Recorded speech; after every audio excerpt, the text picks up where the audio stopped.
Film ꯑꯁꯤꯗ ꯉꯥꯡꯅꯔꯤꯕ ꯋꯥꯍꯩ ꯋꯥꯇꯥ ꯂꯣꯟꯗꯥ ꯄꯨꯗꯥꯁꯤꯡ ꯑꯁꯤ ꯍꯧꯖꯤꯛꯀꯤ ꯃꯤꯔꯣꯜꯅ ꯇꯥꯕꯗ ꯂꯥꯏꯅ ꯂꯧꯁꯤꯟꯕ ꯉꯝꯅꯕꯒꯤꯗꯃꯛ ꯑꯔꯥꯏꯕ ꯂꯣꯟꯗꯥꯗ ꯁꯦꯝꯖꯕꯅꯤ꯫ ꯃꯁꯤꯒꯤꯗꯃꯛ ꯌꯦꯡꯕꯤꯔꯤꯕ ꯑꯈꯪ ꯑꯍꯩꯁꯤꯡꯅ ꯉꯥꯛꯄꯤꯅꯕ ꯅꯣꯜꯂꯨꯛꯆꯔꯤ꯫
이부더욱 당신 꾀레라 마기 랑론 마탕 사나락보나 랑온 따룩디 호크레도 샹 따리 추고 랑온 수호레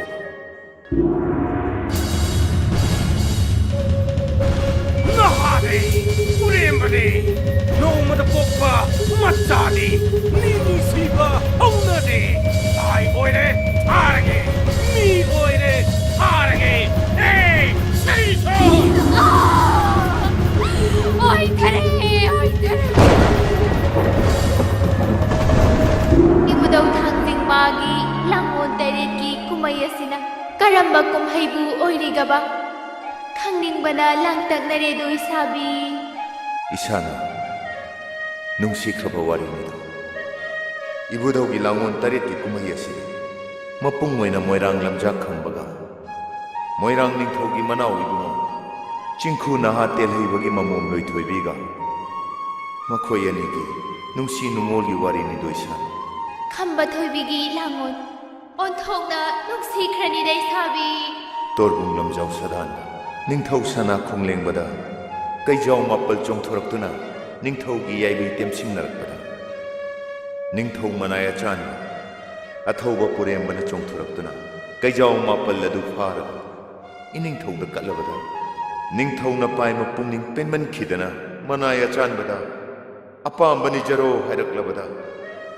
닝토기 딸로싱다 찰레비 아토바 뿌레엠바기디 타와이니 칸제비 ngang khalai mabu nirakla kariya wanoi sabi khongani babu adumna ninabro ibudau mahaki kumai ni do shan purem bana ngang khalai mabu taloi oina phumjerabada maning thumjeraba purem bana taibam kumai horakla loidam kharagi tumda pari mamu mani do phumjere adubu ne shana nongdam bagi nongdam khol anthok masukan khra makha tabi isabi taningbana khoiranglik laloi tarit ke tonba chawba magi abi kalu hakta kayen suja thobu thonglenga purembaga yanakhiba yawa tungina purembado jingu phangkhong pai khamnung shawa tankida angang nawa oirba khamba khamnu machil mo pade moirang dalamja kege da sara oirda nongchup chingchang lakpa kabui shalang mai bagi masai kolda saidang duna lelakpa kumja singum yamlakti khamba khamnu sa phonglakpa matam oirakle do shan ibudau thangjingi langun kumai yengsi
Panthau Salang Ningthausu Maroi Manau Sing Puraga Kege Moirang Ningthauda Chahigi Lopot Kaba Lenki Kanadano Aina Hangadabase Palem Salang Laimada Hangshira Masisu Palem Haidok Lolo Adudi Ichem Handa Hekta Hanglagi Ashem Wamadi Kangdabi Yate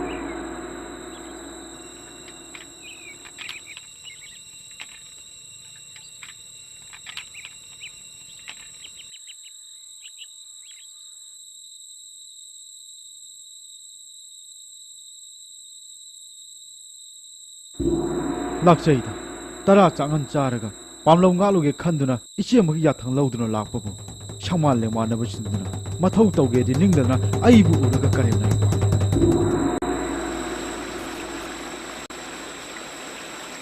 Pathau Marupsa Kari Singoi Narmi Bano Mapa mama masa khangdaba kige lamja sara amai maramda wari sarambanida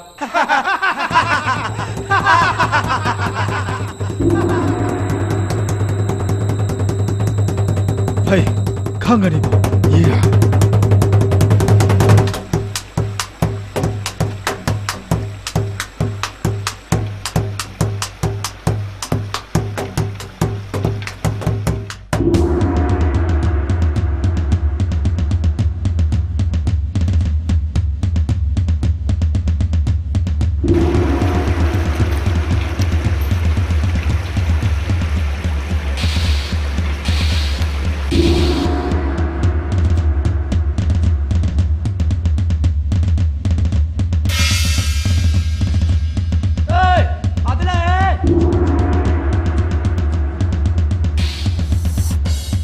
Mama pa masa khangdaba kege labla sala amabu akhoi salang ni thona yoi se apangal li chawre he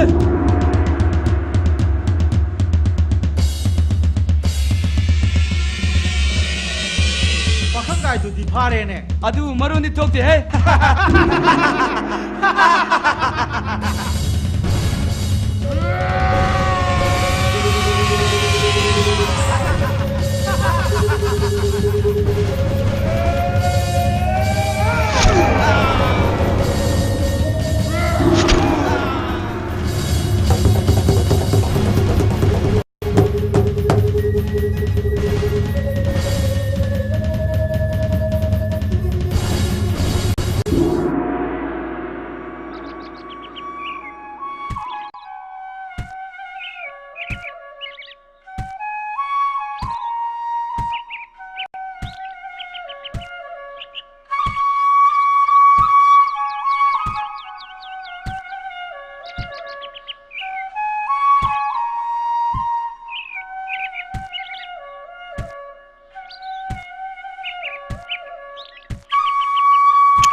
Ichem gi bungo idu ningthongna panthau gi pam ngak lubadi waram lagani ichem chujak phutpirake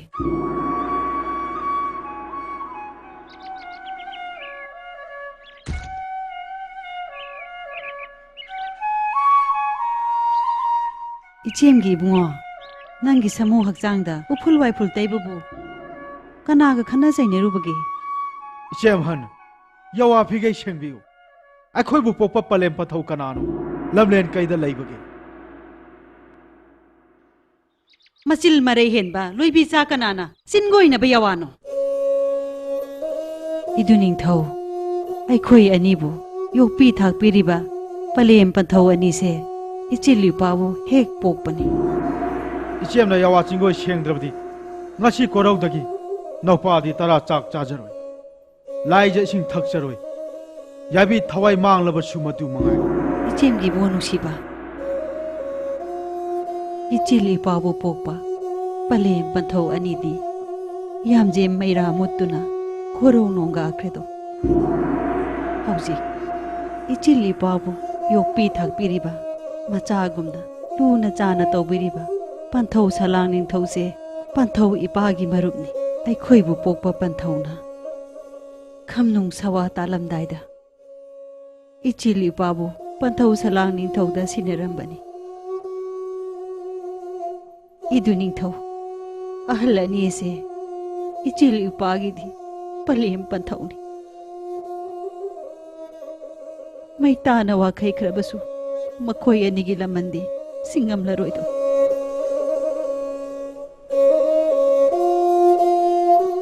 हायो अदुदि ꯏꯆꯦꯝ ꯍꯟ ꯑꯩꯈꯣꯏꯕꯨ ꯄꯣꯛꯄ ꯄꯂꯦꯝ ꯄꯟꯊꯧꯒꯤ ꯀꯣꯂꯣꯏ ꯃꯤꯡꯂꯦꯟꯗꯤ ꯀꯔꯤꯅꯣ पंथौगी मिंगलेंदी नोंग्याई चखा ngamba खुमन पुरेंब कौई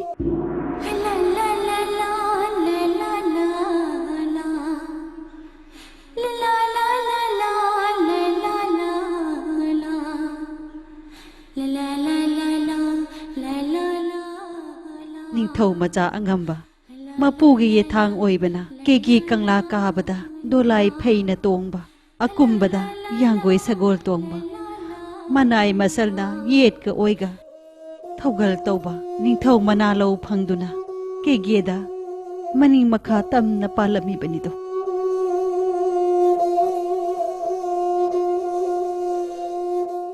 अपोपी पलेमगी मिंगना ngang khalai ma to popi phoiding lamit chumbi ko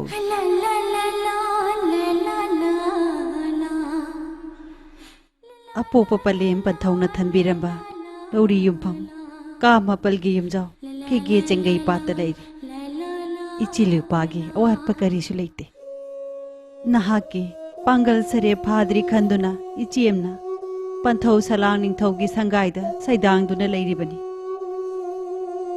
ꯄꯣꯛꯇꯕ ꯄꯂꯦꯝ ꯄꯟꯊꯧꯅ ꯅꯥꯎꯀꯣꯟꯗꯨꯅ ꯁꯩꯗꯥꯡꯗꯨꯅ ꯄꯨꯟꯁꯤ ꯂꯦꯟꯒꯗꯕꯒꯤ ꯁꯔꯨꯛꯄꯨꯗꯤ ꯋꯥꯔꯕꯁꯨ ꯋꯥꯅ ꯆꯔꯥ ꯅꯥꯝꯃꯇ ꯆꯥꯔꯕꯁꯨ ꯄꯂꯦꯝ ꯄꯟꯊꯧꯅ ꯊꯝꯕꯤꯔꯝꯕ ꯏꯆꯤꯜ-ꯏꯄꯥꯒꯤ ꯑꯁꯦꯡꯕ ꯄꯣꯛꯅꯐꯝ ꯌꯨꯝ ꯑꯗꯨꯗ ꯈꯨꯌꯥꯠꯇꯨꯁꯤꯅ ꯂꯩꯔꯨꯁꯤꯕ ꯏꯆꯦꯝꯃꯅꯤ मधुसु हेग याब नतेदो इदु निंथौ पलेम पंथौगी अयाबा मतंग लौखिसि चलो नथौ पांथोक जरुरु इचेमसु नुबिदांगे चरा लांग लुखिगे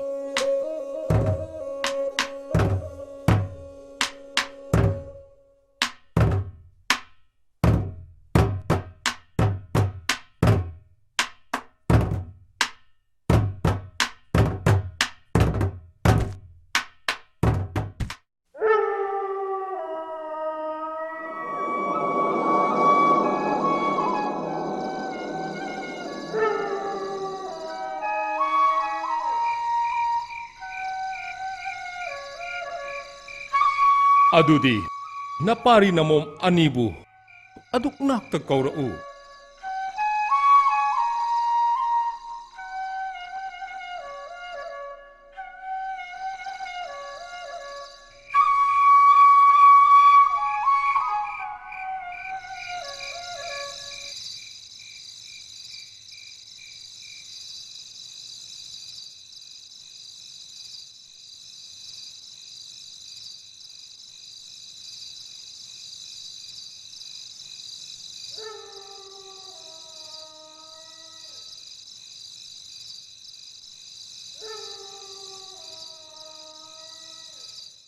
पारी इमोम अनिमक ngarang korongno ipana kege da loipot kaba chatluba da pathau purembana saramba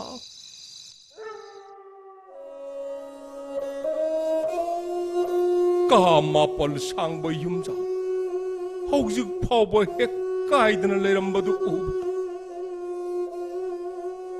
ꯏꯄꯥꯗꯤ ꯄꯥꯏ ꯃꯅꯨꯡꯗ ꯄꯪꯀꯞ ꯍꯦꯛ ꯀꯞꯂꯨꯔꯦ 이두 닝통나 빵갈 살에 파라버니나 이몽디 빠이마농다 찡나루가누 Pantaw.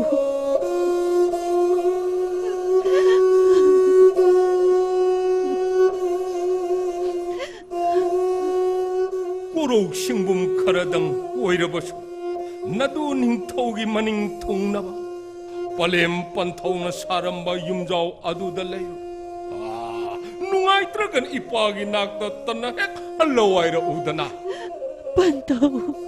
Pari imom anigi sana taknaba awat apa punamak ipahana pigani. Marag-marag tasu ipahana tilakani. Ya karigi kapanuna ay pagi mom. Kairoy lay kay mimangda. Lay talay da utuna. Kege da lamzan. Moirang da sarani kangalam de doy mo. Pantaw.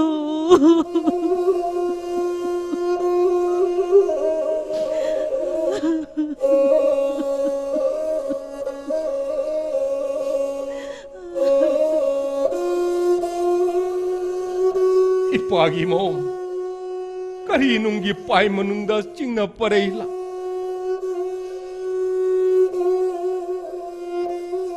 Puro apabayeng laga kege mo rang tam na ipana tindigan ina ipagi mo.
Panggal sere phadi tara lekai na mana baga saman mayong yabo ngamkiro pai manung da khandu nei jemna apo pa pale panthogi asing ba koloi mri tak da bani nei duning thau ai khoi bu po pa panthogi mapu moirang ning thogi achan ba phamnai bani koloi minglena nong yai chakha ngamba kuman puren ba kowi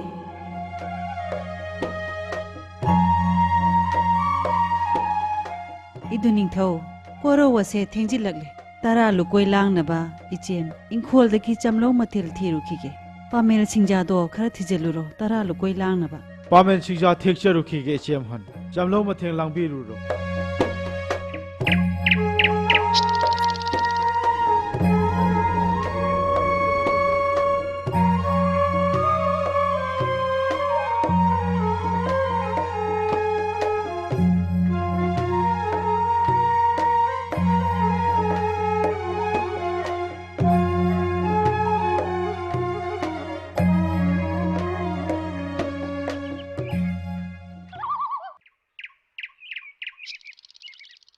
ichem gi bungo kege kairoi lekai kana na su khangbida sagai na taina su thabida ichilikpa anibu kege kana na su sakhang bidre do panthau salang na pirakpa phau pan mairen acha thak punamak loisin khredo toidam kaya lan khre nong hei kum onsil lagle ichem na lamden loktak pa ta kum khringai lemlei nga bu pha ba chakringai khrai thongan wang maral heide ko hiduning thau Palem sakpi chem hal Palem panthau animak chena bana Palem ge chenglok saktam uja hodrabana duni thoni Ima sana yupi thapirali ba chem han napu Ima kawda matik chai khanjai do no pana ताइबंग मिरोन खंगलक्त्रिङाइदगी ngasi फावबदा इचेमना हाना नौपाबु योकपदा अवा कोंगाई खांगलक्लबी Lyra फौसु लांबदा खुबा कुरोल हुरबी छिजा कोकथोन पुबदा Lyra अनंग तालबी कैरोय लेकाय लान तारे छिंलांगबदी चही कुमजा फारेदो नौपागी पांगन चावनब खनबदा इकाय की वांगमा लालबी इचेम नहाकी लमनबु करम मतमदा Simba ngamgdagi खल्लुबदा नौपादी वाखल लमुनरे ngasiदी नौपागी शामा पांगन चावरे इचेमगी महुत सिंगदुना केगे इना केरा खुनबा वाता पादब कयागी मनाक्तगी तरे सिंगजलुरगा इचेमबु अमुक योक्चरगे नौपाना पाय मनुंगदा लेपचरे नौपागी अनिंगबा असि मतंगदी पलेम सकपी इचेमना थुंगनबियुबा इचेमगी बुंगो केगे मोइरांग लेबागदा कोंथोंग अनि सुना लांद्रिबा तारा लेकाय नमानबगा सखंग माइखंग नद्रिबा नोंयाय नाहापु करमना कैरोय लेकाय नमानबगा सिलंगबा चटकदौरिबनो केगे लेबाग असिदा लमजा नंगबु नुंसीबसु यारोंगनी ताथीबसु लेरंगनी कलक एंथीबसु लाकनी इचेमगी बुंगो करिगी ngai ngamdribano इचिल पागिसु मतम लाखिनी पलेम सकपी इचेम हल पोकपदगी ngasi फावबदा वाजरलबी कैरोय लेकाय लान चत्तुना नीबदा फंगलकपा अदुना योक्तुना चावरकपा नौपानी ngasiदी इचेंगी नफमदा पामजबा सी मतंगदी चरे फिगाव साना याजगे इदुनिंग थाओ इचेमना केगे कैथेन काबदा थांजौ अमा लेबिराओ मधुना सिंग चंजगी इचेमना सिंग अदु योंबिरगा मधुदगी फंगलकपा ममन्ना चेंग वालगा पुक थन्ना चामिनसी इचेमगी बुंगो इदुनिंग थाओ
इचेमगी बुंगो नंगना केगे पनबा लाना सिलंगदुना इचेमगी तेंग पांगलेदो थांजिंग चिंजाव कादुना पामेल सिंजा चनबा हौरेदो लोकताक पातक कुमदुना फरकपा लेमले ngayamado इचेमने योंदुना इचुलिपागी सेटना चानबा लेरेदो इदुनिंग थाओ सेटपना निंग थुंगद्रबसु चाबदी नबुक थन्ना चावको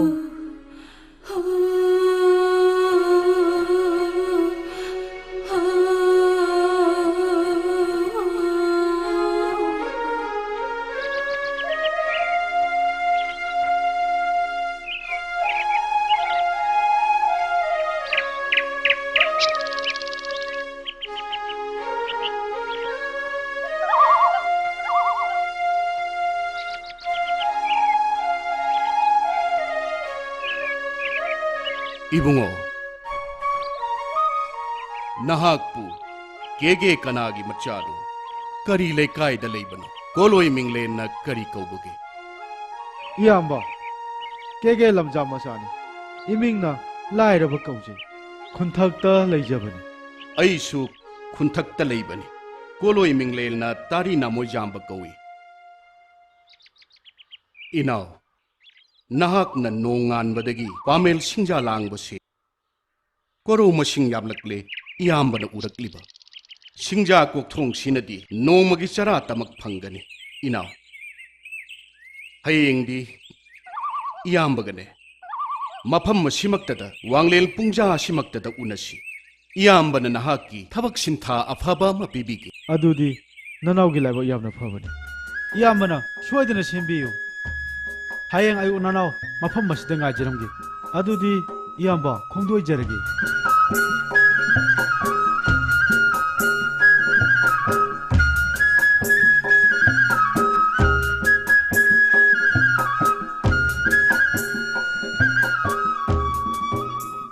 ꯀꯌꯥꯗ ꯃꯄꯥꯡꯒꯜ ꯀꯟꯈ꯭ꯔꯕ ꯁꯨꯡ ꯐꯤꯔꯥꯜ ꯆꯥꯈ꯭ꯔꯕ ꯃꯤꯑꯣꯏ ꯃꯤꯇꯧ ꯐꯖꯈ꯭ꯔꯕ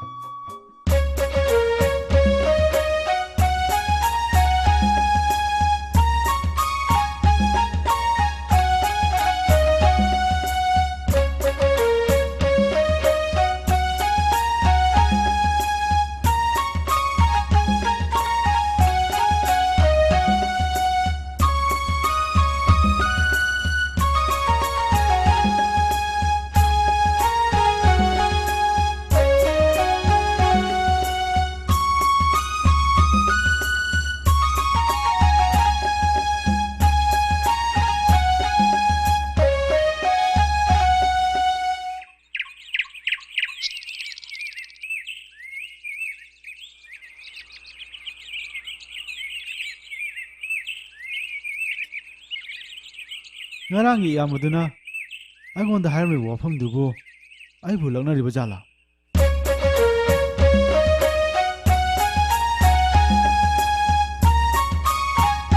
ꯏꯅꯥꯎ ꯏꯕꯨꯡꯉꯣ ꯏꯌꯥꯝꯕ ꯏꯌꯥꯝꯕꯅ ꯄꯤꯒꯗꯕ ꯁꯤꯟꯊꯥꯗꯤ ꯑꯇꯩ ꯅꯠꯇꯦ ꯃꯐꯝ ꯑꯁꯤꯗꯒꯤ ꯑꯋꯥꯡ ꯄꯥꯡꯅ ꯆꯠꯈ꯭ꯔꯒ ꯍꯣꯖꯪ ꯑꯃ ꯊꯦꯡꯅꯒꯅꯤ ꯃꯁꯟꯇꯅ ꯁꯪꯒꯣꯜ ꯊꯟꯅ ꯂꯩꯕ ꯏꯅꯥꯛ ꯈꯨꯟꯕꯒꯤ ꯆꯥꯎꯔꯕ ꯐꯖꯔꯕ ꯌꯨꯝꯖꯥꯎ ꯑꯃꯁꯨ ꯎꯒꯅꯤ ꯃꯗꯨꯗ ꯆꯪꯂꯒ ꯃꯥꯒꯤ ꯁꯟ ꯁꯦꯜꯂꯨꯁꯨ ꯃꯥꯒꯤ ꯁꯟꯕꯨ ꯁꯦꯜꯂꯕꯗꯤ ꯅꯍꯥꯛ ꯅꯨꯃꯤꯠ ꯈꯨꯗꯤꯡꯒꯤ ꯆꯦꯡꯀꯣꯛ ꯑꯍꯨꯝ ꯐꯪꯒꯅꯤ ꯏꯌꯥꯝꯕꯅ ꯅꯪꯒꯤꯗꯃꯛ ꯉꯥꯡꯅꯗꯨꯅ ꯊꯝꯂꯕꯅꯤ ꯆꯠꯂꯣ ꯍꯧꯖꯤꯛꯃꯛ ꯆꯠꯇꯨꯅ ꯃꯥꯒꯤ ꯁꯟ ꯁꯦꯜꯂꯨ ꯁꯟ ꯁꯦꯟꯕ ꯃꯥꯅꯤ ꯁꯟ ꯁꯦꯟꯕꯅꯤ ꯆꯠꯂꯣ ꯊꯦꯡꯈ꯭ꯔꯅꯤ ꯏꯌꯥꯝꯕ ꯑꯗꯨꯗꯤ ꯌꯥꯝ ꯅꯨꯡꯉꯥꯏꯖꯔꯦ ꯅꯅꯥꯎ ꯈꯣꯡꯗꯣꯏꯖꯔꯨꯈꯤꯒꯦ ꯌꯥꯔꯦ ꯈꯣꯡꯗꯣꯏꯔꯨ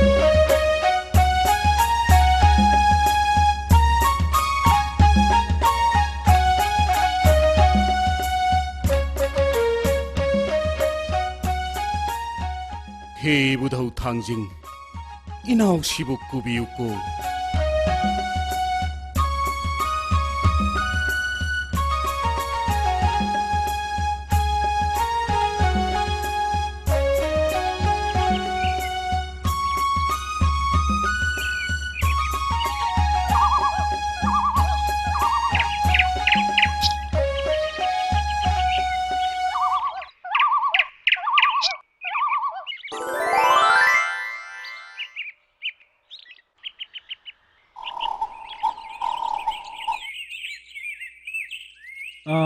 ꯀꯔꯤꯒꯨꯝꯕ ꯑꯃꯇ ꯀꯔꯤ ꯑꯣꯏꯔꯕꯅꯣ ꯁꯟ ꯂꯣꯏꯕ ꯍꯣꯖꯪꯗꯨꯕꯨ ꯇꯝꯕꯅꯤꯄꯥ ꯃꯥꯅꯤ ꯁꯟ ꯁꯦꯟꯒꯦ ꯍꯥꯏꯕ꯭ꯔꯣ ꯌꯦꯡꯉꯣꯏ ꯃꯥꯡꯒꯣꯟꯒꯤ ꯐꯝꯃꯦꯟꯗ ꯑꯔꯣꯟꯕ ꯐꯛꯀꯤ ꯃꯊꯛꯇ ꯊꯥꯔꯤꯕ ꯆꯔꯩ ꯐꯤꯉꯧꯗ ꯁꯅꯥꯅ ꯌꯣꯝꯕ ꯍꯤꯗꯥꯛꯐꯨ ꯂꯨꯄꯥꯅ ꯌꯣꯝꯕ ꯇꯣꯡꯖꯩ ꯊꯥꯕꯨꯝ ꯄꯥꯏꯔꯒ ꯈꯨꯗꯣꯡ ꯆꯦꯠꯅ ꯐꯥꯟꯗꯨꯅ ꯃꯄꯨ ꯏꯕꯨꯡꯉ ꯐꯝꯂꯝꯒꯅꯤ ꯁꯟ ꯁꯦꯟꯒꯦ ꯍꯥꯏꯖꯔꯨꯁꯨ ꯌꯥꯝꯅ ꯐꯕ ꯀꯥꯎꯔꯦꯟ ꯁꯟ ꯑꯃ ꯂꯩꯕꯅꯤ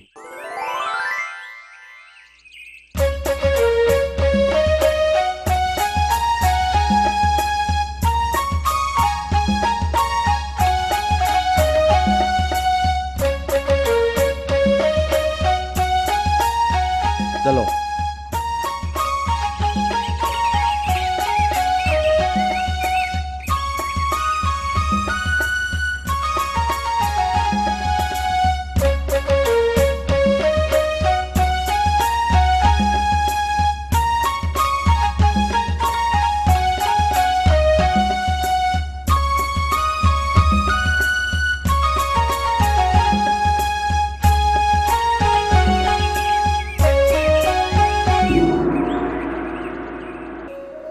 ꯀꯅꯥꯒꯨꯝꯕꯅ ꯇꯥꯏꯕꯪ ꯃꯤꯒꯤ ꯃꯁꯛ ꯂꯧꯔꯒ ꯂꯦꯞꯂꯔꯤꯕ ꯖꯥꯠꯂꯅꯦ ꯑꯁꯝꯕ ꯃꯤ ꯃꯥꯟꯗꯦ ꯆꯤꯡꯗ ꯇꯣꯡꯕꯁꯨ ꯃꯥꯟꯗꯦ ꯇꯝꯕ ꯅꯪꯕꯨ ꯀꯅꯥꯅꯣ ꯂꯝꯗꯝ ꯀꯩꯗꯒꯤ ꯂꯥꯛꯄꯅꯣ ꯀꯔꯤ ꯆꯤꯡꯒꯣꯏꯅꯤꯡꯕ ꯂꯩ ननाई लमजा मचानी शिलंग जगे लाकपनी पंथोई ना खुनबा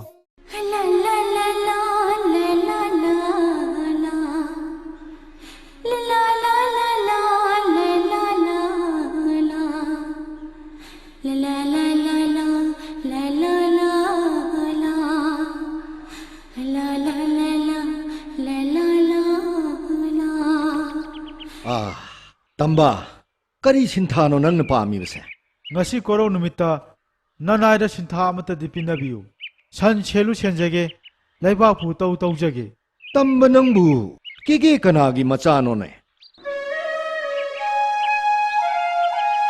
ꯂꯝꯗꯝ ꯀꯩꯗ ꯂꯩꯕꯅꯣ ꯀꯣꯂꯣꯏ ꯃꯤꯡꯂꯦꯟꯅ ꯀꯔꯤ ꯀꯧꯕꯒꯦ panthau man bai bungo kege lamja oibana palem panthau gi koloi khangjadi nanai gi koloi di lairaba kawi moirang khundon da leibani ꯏꯃꯣꯝ ꯁꯦꯅꯨ ꯃꯣꯏꯔꯥꯡ ꯃꯆꯥ ꯑꯁꯤꯅ ꯂꯦꯞꯂꯤꯕꯁꯤ ꯐꯅꯗꯤ ꯃꯀꯨꯏꯔꯦ ꯄꯟꯊꯧ famdrabasu yare panthau man ba ꯇꯝꯕ ꯂꯥꯎ ꯆꯪꯉꯛꯑꯣ ꯐꯝꯃꯨꯔꯣ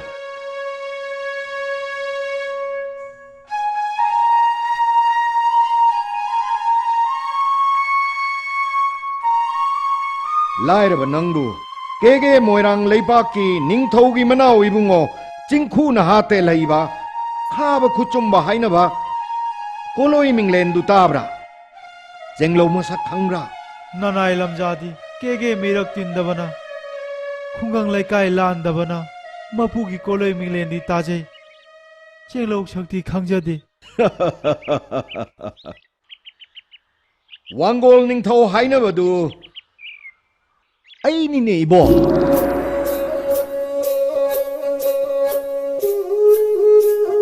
yolabada kambiu lalabada ngapiu pu pang suna nau nau kondabana lamjana wahi karan chankhiba mapu na ngapiu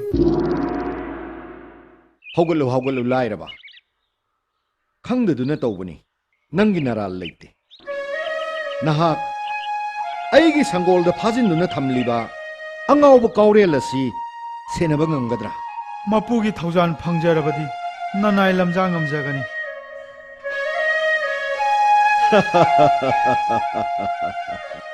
ꯐꯔꯦ ꯑꯗꯨꯗꯤ ꯂꯥꯏꯔꯕ ꯉꯁꯤꯗꯒꯤ ꯑꯩꯒꯤ ꯈꯨꯔꯨꯝ ꯁꯟ ꯑꯁꯤ ꯁꯦꯜꯂꯨꯔꯣ ꯌꯥꯝꯅ ꯉꯥꯎꯕ ꯁꯟꯅꯤ ꯆꯦꯛꯁꯤꯟꯅ ꯁꯦꯜꯂꯨ ꯆꯠꯂꯣ ꯆꯠꯂꯣ ꯍꯣꯏ ꯁꯪꯒꯣꯜ ꯐꯥꯎ ꯇꯝꯕ ꯅꯤꯄꯥ ꯑꯁꯤꯒ ꯆꯠꯃꯤꯟꯅꯧ ꯑꯉꯥꯎꯕ ꯀꯥꯎꯔꯦꯜꯗꯨ ꯁꯦꯜꯍꯜꯂꯨ ꯐꯒꯅꯤ ꯃꯅꯥꯎ ꯏꯕꯨꯡꯉꯣ ꯆꯠꯂꯣ ꯆꯠꯂꯣ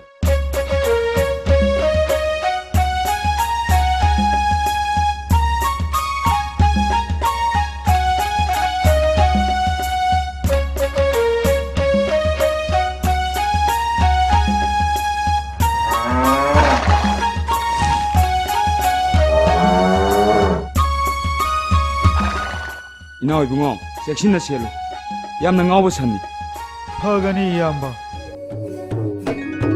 Thanglin manje pangwa ho nushi nushi krida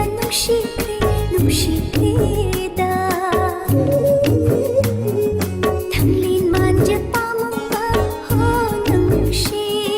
nushi krida umthok na su nushi krida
manaw ibungogi kauren sanbu chelibu nupa asibu kana warigaba masa mawbu onthokna phana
Angamba, amuk tengah di kuo. Angamba, amuk tengah di kuo. Angamba, amuk tengah di kuo. Hai ibo, kaidaure? Mapu ibungo. Singku bagi kurum channa. Muirangi sanjen mungda changsilaktuna. Chan mayam kaid machena kre. Kurum shannan thoklaba. Angamba, kurum channan thokpanate. Sanjen ha amasu yauri. Sanjen na ha ama yauri haiba. Angaw shandubu shenba ngamlibudubu kayam kan bajanone. Angaw fai ibo. Nana edi khangje angamba. Angaw fai oirini. Kadai dale hoye. 산자 붕다 까이수나 숭다나 뚜모우리 angamba. Aduji, angaw fai do hojing makaro. Chalo. 파그니 angamba. ꯑꯩ ꯃꯛꯅ ꯐꯥꯎ ꯈꯧꯇꯛ ꯆꯥꯔꯕ ꯈꯨꯔꯨꯝꯁꯟꯕꯨ ꯀꯔꯝꯕ ꯀꯦꯒꯦ ꯃꯆꯥ ꯀꯅꯥꯅ ꯁꯦꯜꯂꯤꯕ?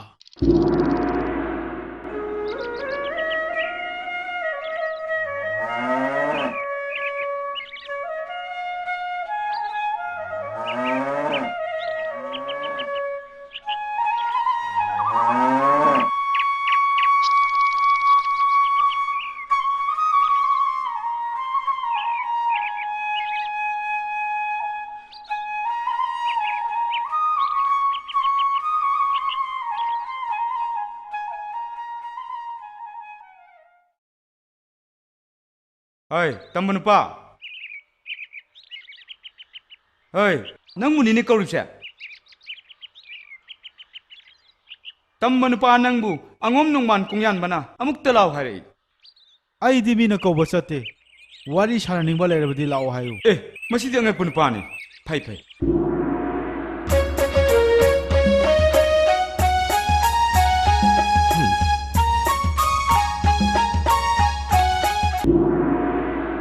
Hey! Kaidaure kauraktrabade. Angamba, makhol mo ka du pungna.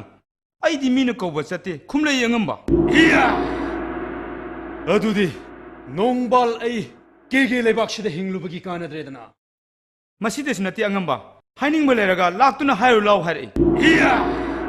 ꯑꯗꯨꯗꯤ ꯑꯩ ꯆꯠꯀꯦ ꯅꯈꯣꯏ ꯑꯩ ꯇꯨꯡ ꯏꯜꯂꯛꯀꯦꯔꯥ ꯏꯜꯂꯛꯂꯣꯏꯔꯥ?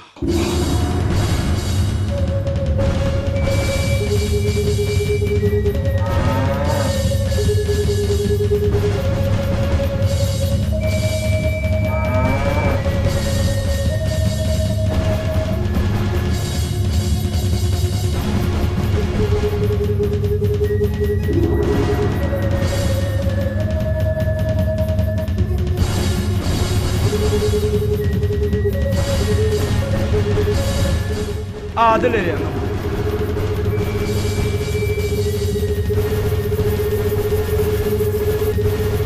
Hey angang!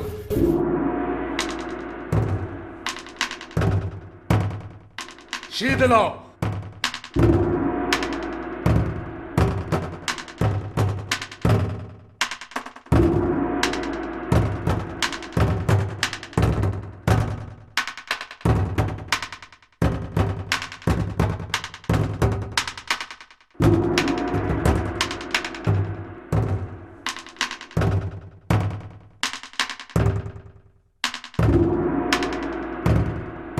Nangla!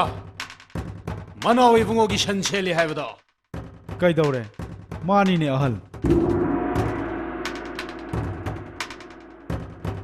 ꯅꯪꯅ ꯃꯅꯥꯎ ꯏꯕꯨꯡꯉꯣꯒꯤ ꯈꯨꯔꯨꯝꯁꯟꯕꯨ ꯁꯟꯖꯥꯕꯨꯡꯁꯤꯗ ꯍꯣꯏꯖꯤꯟꯕꯗꯒꯤ ꯑꯩꯒꯤ ꯁꯟ ꯃꯌꯥꯝ ꯀꯥꯏꯗꯨꯅ ꯆꯦꯟꯈ꯭ꯔꯦ.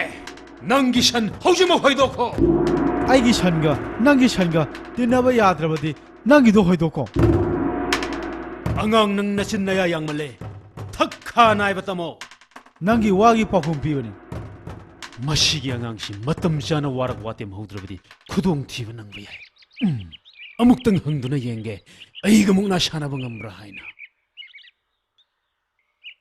ꯑꯉꯥꯡ ꯅꯪꯕꯨ ꯃꯨꯛꯅꯥ ꯁꯥꯟꯅꯕ ꯍꯩꯕ꯭ꯔꯥꯅꯦ? ꯑꯩꯗꯤ ꯏꯌꯥꯝꯕꯅꯕꯨ ꯄꯥꯝꯂꯕꯗꯤ ꯍꯦꯛꯇ ꯌꯥꯏ.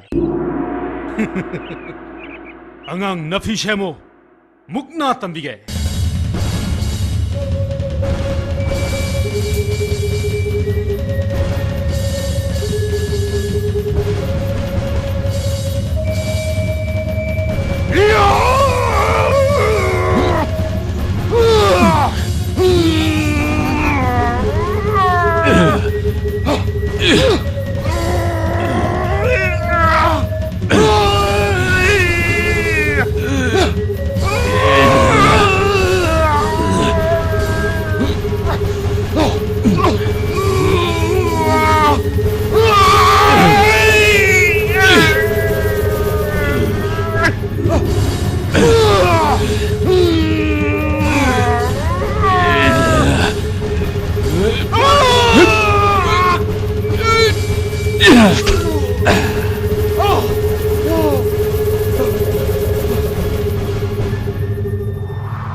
Manaw ibungo sanggonda san pusinjera.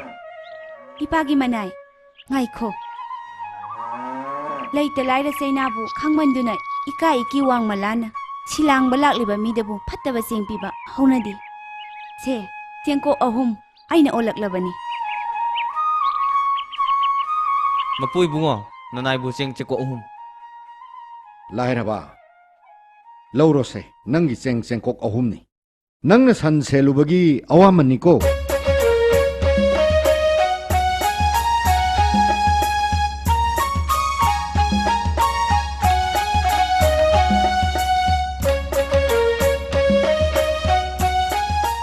Lairaba, nang silangba mukla ko. Mapugi thaujalni. Panthau apokpa. Kadai, sari phimandu. Se, si supu ko. Panthau mairin si matanga.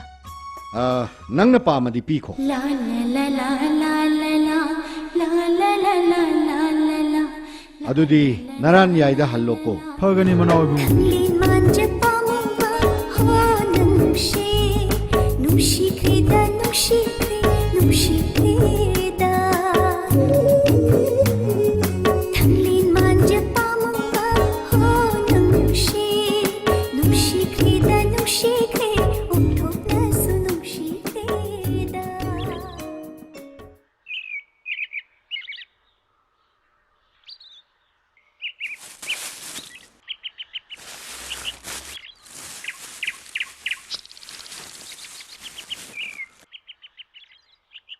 Ichem hal na fa yaujarli.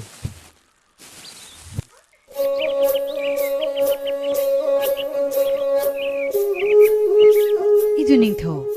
Nangna progli basing yam se kadai degino. Pamel singja chan ba chakraga. Asuk yam basing yam ma progli base. Ke kana ko madagi huralak pano. Moirang ni thogi manaw ibungo na san selubagi awaman pirakpani siam hal. Imai pima. Sahi taret manam lebak tarak traba. Angom nongban bu mungna thaduna khunthaki sanjil loi hablabani. Iche haujidi karimta wabirunu. Inawgi demukta ekhoi lerisidi. Mahaki awada pa ekhoi ne pigani. Numit khudingi ekhoi ga loina sanjabungda sanchen ba chakadabani. Amuk chasarugi. Kegi kairoi lekai miya mamangda.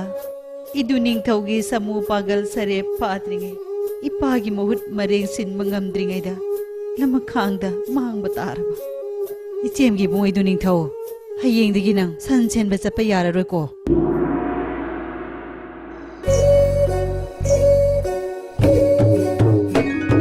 Thanglin manje pamumba ho nushi krida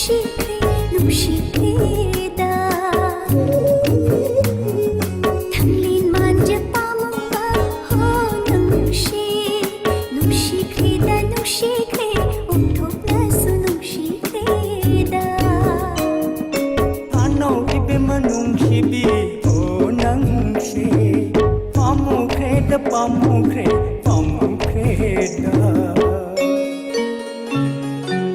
Mano ibe manungsibi o nangse Pamukre Pontok na su pamukre da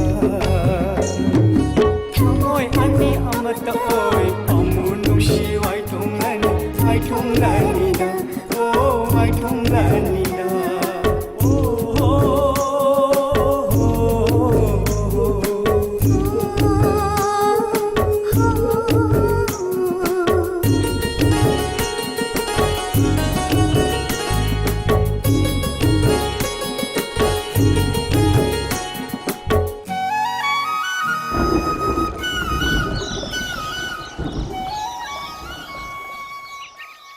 Mazai bema ipa ibungo kige kangladagi kumlakpa matam oire yumda hannaba tawrasi hoi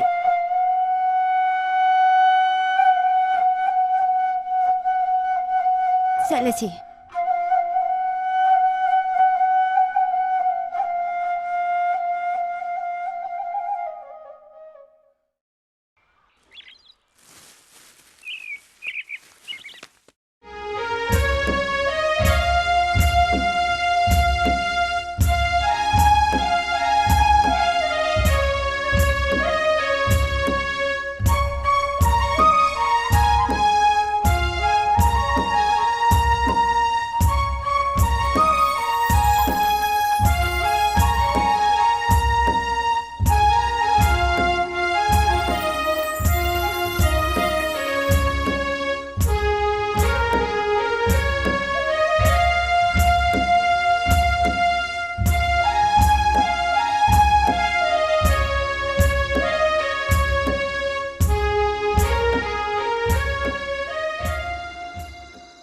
Mazai bema matam asi yamna thengjilagle ngasigidi loisinaba tawbiro Asanbi aidi tumningbaga amata phaudri hayeng ayuk yenda anganbadadi awun kege kaithel kagadabani Mazai bema tumnaba tawbiro aisu tumnaba tawjaruragi Chenu nang tumnaba tawjaruro Phani Mazai bema La la la la la la La la la la la la la La la la la la la la La la la la la la la La la la la la la la La la la la la la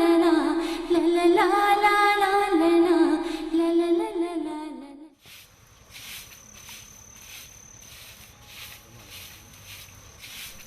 Iduning thau Ichem awun kaithen karu khige Ichem na jathokri ngai ta kharai thungan wang malan thokanu ko Lao lao Pamel singja se amukta thongalura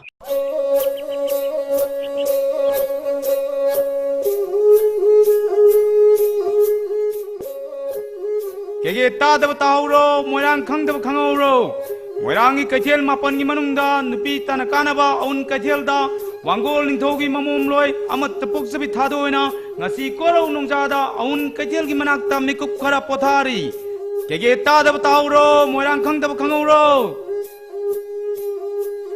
Asanbi Phadini yomba sanagum Laisilna khumba thajagum Phiruk khumjinduna Ika iki yanana Pamel sinja yolibise Yengbada nungsidrani Asanbi Nungsikreda Mazai bema Nunjagi singlau saktam ubada Ningol pukning khoirangle Kauru joba Asanbi Mazai bema Nanai senu kaujarugi Ipagi manai Asan basa Nakhoi amani senu gi tung inbiruso Phagni Mazai bema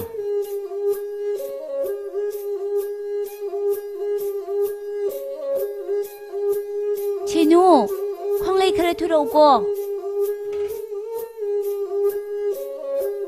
Moirang lamja sara chanu ningol singbu lei maning thogi phida naibu oinanaba phanai haibado aibu tasengna phaba tarabrani Mazai bema gi achanbi Singnaganu itaroi nangbu nungsiduna Mazai bema na kaubani Lairabi aidi Mazai bema gi sana nakta nakna yaba mi natedo iyum mongba iranyaida khongdui hunjakrage aibu thadopiro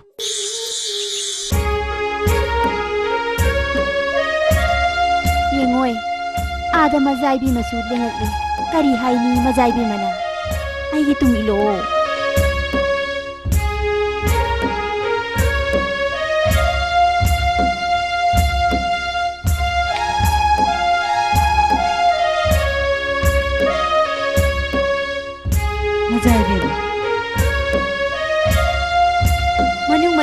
ꯏꯇꯥꯗꯅ ꯄꯥꯃꯦꯜ ꯁꯤꯡꯖꯥ ꯌꯣꯜꯂꯤꯕꯤ ꯆꯅꯨ ꯂꯩꯔꯥꯡ ꯃꯥꯟꯕꯤꯌꯣ ꯆꯍꯤ ꯂꯦꯡꯒꯥ ꯑꯣꯏꯔꯕꯁꯨ ꯑꯣꯏꯗ꯭ꯔꯕꯁꯨ ꯈꯣꯏꯅꯧ ꯏꯇꯥ ꯍꯥꯏꯅ ꯀꯧꯒꯦꯀꯣ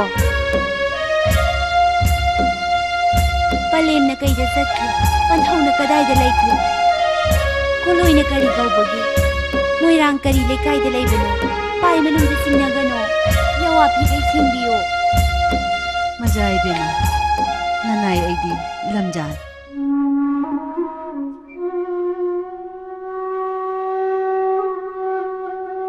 ꯄꯂꯦꯝ ꯄꯟꯊꯧꯁꯨ ꯂꯩꯖꯗꯦ ꯀꯣꯂꯣꯏ ꯃꯤꯡꯂꯦꯅ ꯂꯥꯏꯔꯕꯤ ꯀꯧꯏ ꯀꯦꯒꯦ ꯈꯨꯟꯊꯛ ꯃꯆꯥꯅꯤ ꯀꯦꯒꯦ ꯈꯨꯟꯊꯛ ꯃꯆꯥ ꯊꯣꯏꯕꯤ ꯑꯩꯅ ꯃꯣꯏꯔꯥꯡ ꯂꯥꯏꯔꯕꯤ ꯆꯅꯨꯔꯥ ꯑꯃꯇꯪ ꯈꯣꯏꯅꯧ ꯏꯇꯥ ꯁꯥꯟꯅꯒꯦ ꯅꯤꯡꯂꯛꯄ ꯉꯁꯤꯗꯤ ꯏꯕꯨꯙꯧ ꯊꯥꯡꯖꯤꯡꯅ ꯀꯨꯕꯤꯔ ꯃꯥꯜꯂꯦ ngasi korong numitagi khoinau ita sanasi nate lamja oibina naini itik ipa chajadi nate ita ibema ita gi pamel singja se nata ai lejerage senu maja ibema se sana wai khosiga lupa wai khosiga singja asigi mamal leita nate maja ibema yamalle thoibi aina mata da pibabu yamba yamdaba karigi thibage masida nati pikhini itagi karisu waloye aiga ita sanarabanina ngasidagi leimare lakta tillabani majai bema thoibi aigi kangkhuchu oirabani khoinau ita sanarabanina arai lekta tanaduna semin zamina gadabani karisu ikaini ngai leiti hojingmak aiga loinana tampa yumda satminaduna tara chera wan minarusi palem panthoga sakhang mai khangnarusi lairabi aiga pokminaba ipa matang leje machem aina sing yolaga asitpa kaujamamalna aphangba tara chem walaga chaminaga doribani ipa na machem aibu wana ngairamlani ngasi matangdi nanai tongin jaba ngamjaroi dori kari wanu itai bema leimerol nakta tinduna aigi kangkhut oiduna kang sanaba yauragadabani sarai manjunaba setpa yaro mamal yamba sarai phijet leitenglaga set charaga kang yaugadabani thoibi aidi laibak thibana ithakte ibung leiti ikhade upasu pokti ngasidi itasu phangle upasu leire nungai jareda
ipagi manaisa nakhoi ngahaktang swaida leramko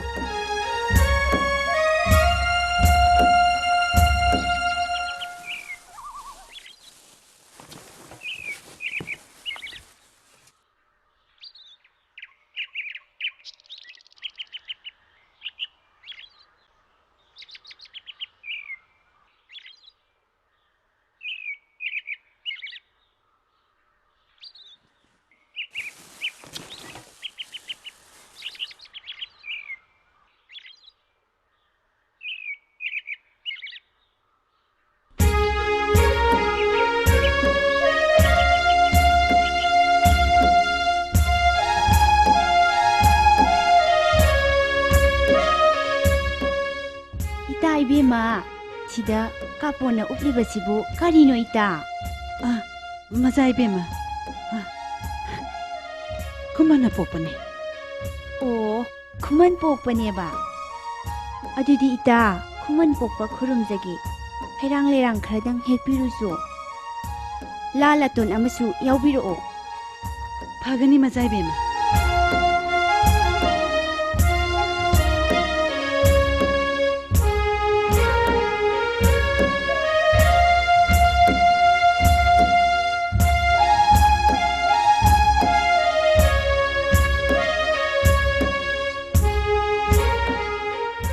ꯈꯨꯃꯟ ꯄꯣꯛꯄ ꯏꯕꯨꯡꯉꯣ ꯂꯦꯡꯗꯅ ꯂꯩꯕꯤꯌꯣ ꯅꯅꯥꯏ ꯄꯨꯅꯦꯝꯖꯒꯦ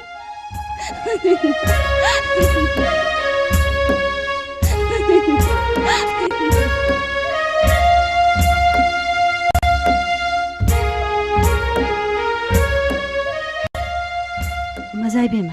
Somna lejere.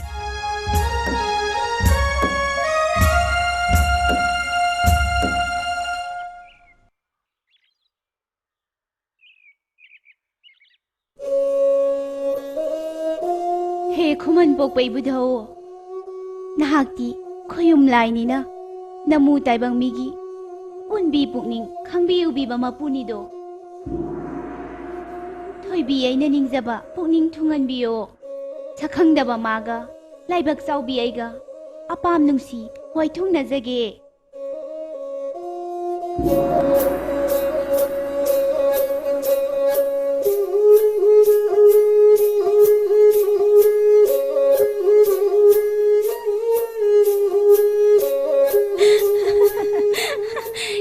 ꯏꯕꯦꯝꯃꯒꯤ ꯏꯄ꯭ꯋꯥꯁꯦ ꯃꯉꯥꯎ ꯑꯣꯟꯊꯣꯛꯅ ꯊꯤꯈ꯭ꯔꯦꯗꯀꯣ ꯏꯇꯥ ꯑꯩꯈꯣꯏꯒꯤ ꯈꯨꯃꯟ ꯄꯣꯛꯄꯁꯤꯗꯤ ꯑꯣꯟꯊꯣꯛꯅ ꯋꯥꯡꯈ꯭ꯔꯦꯗ Mazay bema. Nanani lan kibi ngakpiyu. Nanay ase ipwani. ꯍꯩꯗꯤꯗ ꯏꯇꯥ ꯈꯨꯃꯟ ꯄꯣꯛꯄꯅꯦ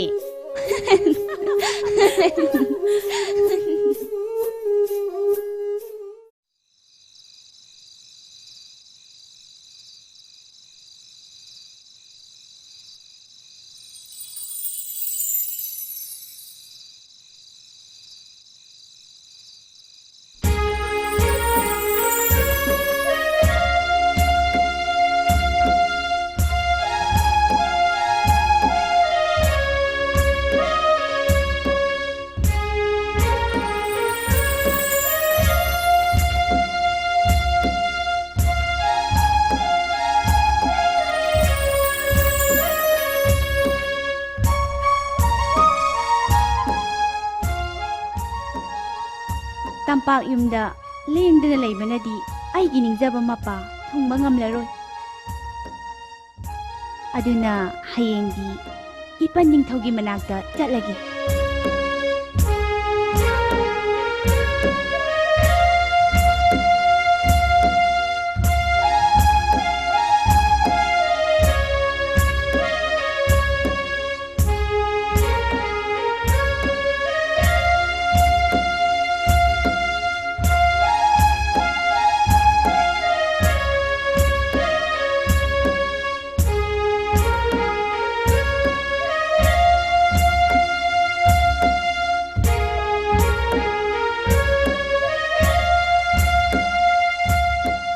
Tayum machanba. Satkro. Phagani Lainingthau.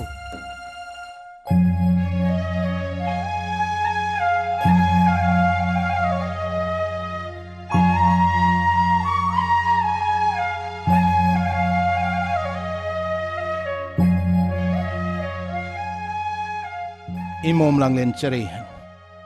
Isa na nga si korog naman sida. Ipal ginakta khongdoy hulakpadi. Haing bayawa pawdamudo.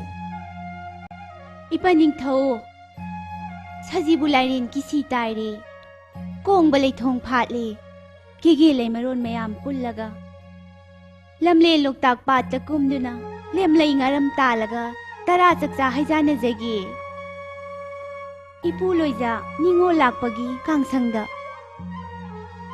khunthak khungkhagi sanu ningol mayam kang sanajagi ni ipan ningthau Imom langlen. Imom gi pai mapukning di ipal na khangido. इमोंगी निंग बथुंगजरू फगनी इपा निंगथौ ऐ कना लई लाइनिंगथौ हयें कोरो मथंगदी लोकताक पात तंबनी पामत कुंभ यारोय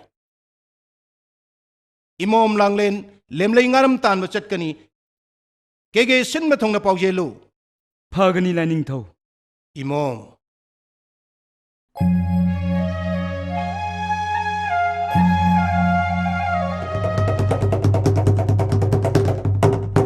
मपूगी सनाया थंगबु केगे कुंतक कुनका मोइरांग लेकाय निपान छिन बतुंगना पाउ celibacy केगे तादब ताहौरो Moirang खंगदब खंगौरो हयेंग इनुंग आनबदा मजाय बे मना लुचिंगदुना केगे लेमरेल पुनमक लमलेन लोकताक पातल लेमलई ngarम तांगदोरी नुमित असिदा तम्मनि पामता लोकताक पात कुंबे यादे कुंखी बयारबसु थूने यांग काखलो मपूगी सनाया थंगने केगे तादब ताहौरो मोइरांग खंगदब खंगौरो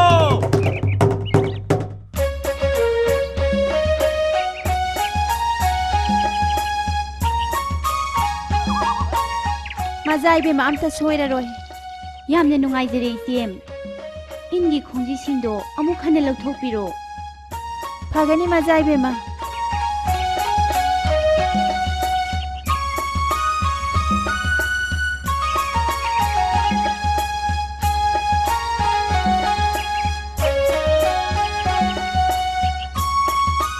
इतारोइसिंग हयेंगी खोंगलै खरंगनसिको मजाई बेमा यौजरुरे ननाय खमनुदा हयेंग कोरो अंगनबदा खोंदोरकनबा हाइजरमले इपागी मनाय केगे पाउदी करी ले मजाई बेमा निथौगी सनाया थंगबु कीदब कना यावबगे सनाया थंग पाउजेलबु हेक्ताबदा किना दुना लोकताकता तंबनि पा कनामता ताखिद्रे मपुगी पाउजेल याथंग ताबदा लैमरेल सिंगना मागी अरैब इन हंगेन सेम सादुना थमनाउरे लैतब कांगबुना वाइना हौरे मजाई बेमा इपागी मनाय यवादो ताबदा आइगी थमोय पेले सिन्था तौजरुरो फगनी मजाई बेमा इबुदौ थांजिंग कोइरेल लाय नसुना लमलेन लोकताक थोंगदा लेमलै ngarम तानबदा तिंगु नंगना लमजिंग ओइबिरगा पाखंग माबु पुबिरक्तुना नुरागी सिन्था पांगहनबिरो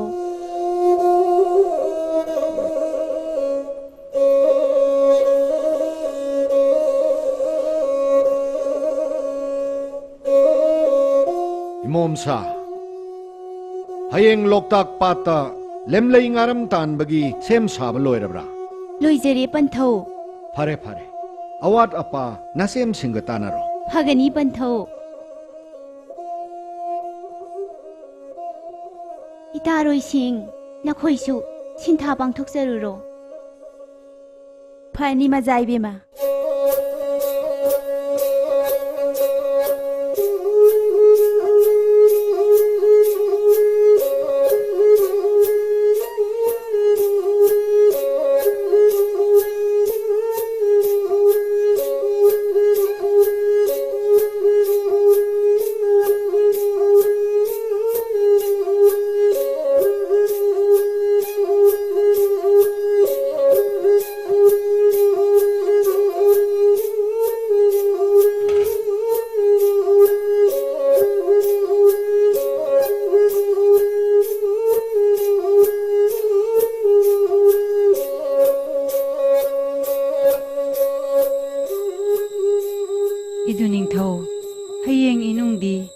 थोंगा लान थोकनु इचेम गी हैनाई तुंगदा केगे पनबा लानगनु तारा लामलगा इचेम थोंगदुना थनमगे तारा तो चारगा युमदा लेंगदना लेरमुको फगनी इचेम हन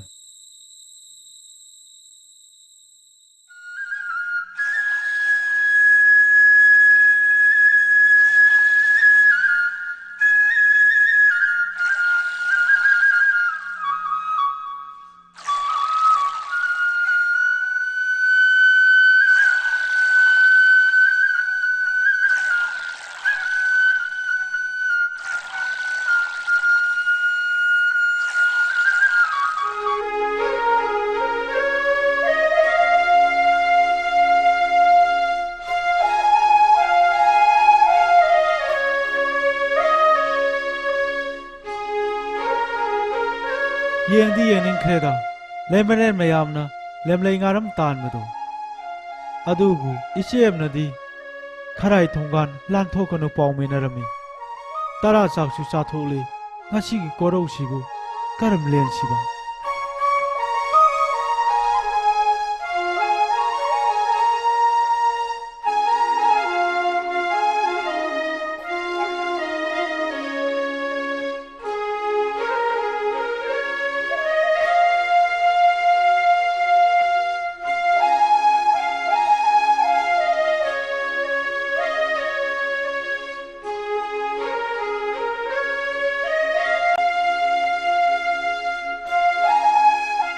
Ichem khanganda tuminna lemaren mayamna in jinglibo mafamduda chatlagi kadai dabu oiri gaba pakhre da loktak pas karam nabu thiru gaba thonga wa ma lalage da turen hiden tana heta chatlagi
Mazai bema ipui nai nga ma phawa phaba ngamdri kamdongni sidi chenu aidi thawai se ware da lem lai nga yam phaba tane si haiduna ta singa singnaraga porali chau tatle do in chingba yaro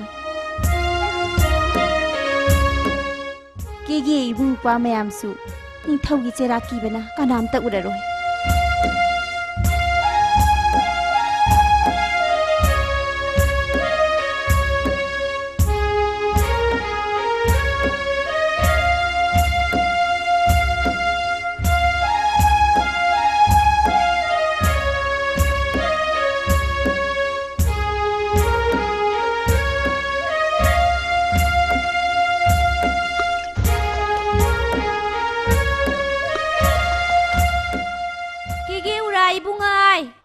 moirang kham ta do ningol lai bak sau bigi paurali sau tatuna lemlei nga phawa yadribase amukta punbiro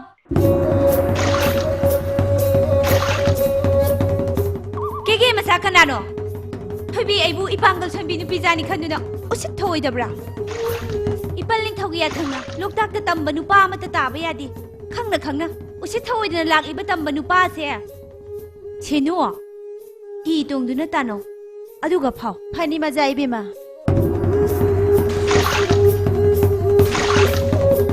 chenu nongdam bagi nongdam khur anthok masukan kre ibado mahak ki kumai ni do shan nungsi numol gi wari ni do shan kumai yeng si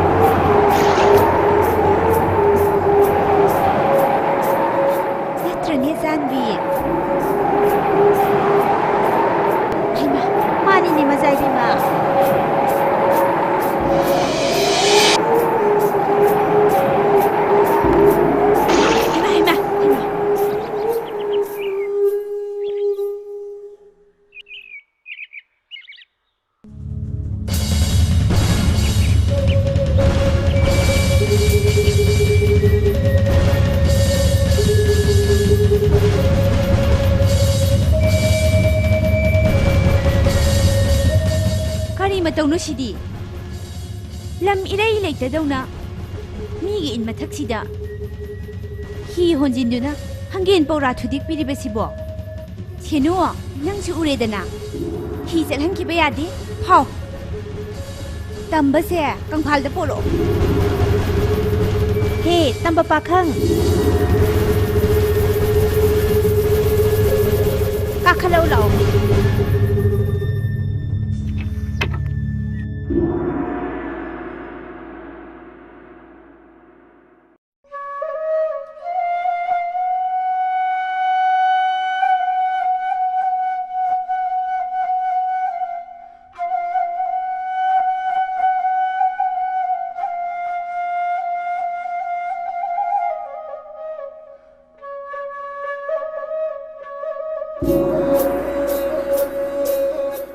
Kegeda ining ni khatam na palibi thoibi aibu chinglau sak khangbidrabasu koloi minglendi tabiram lagani koloi mingle su khangjai chenglau sak su khangjai lamle loktak pata lemlei ngaram tan gadawri tambani pa amata loktak ta kumba yade haiba ning thogi pawjenbu tabi haudabro taje chenu khanarunu kanaroi ita khamnu koro wayel hanse ai diam sauningle phagani majai bema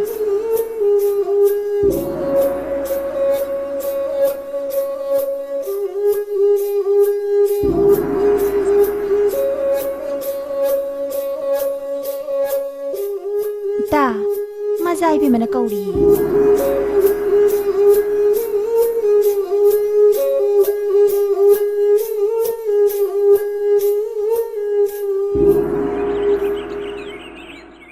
Ningthau nangbu karigidamakta mafam asida laklibano mothokna lamhen khredako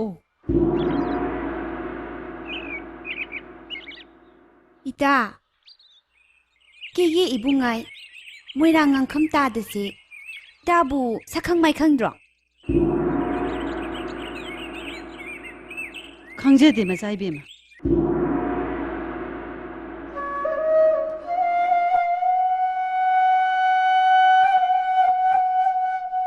adudi ita nakhoi meyam tungol thandri phawba lemlei nga phabi hauko nata di chenu ga loinana kege lamhenba pakhang ase puraga kege sera ka dabe yadre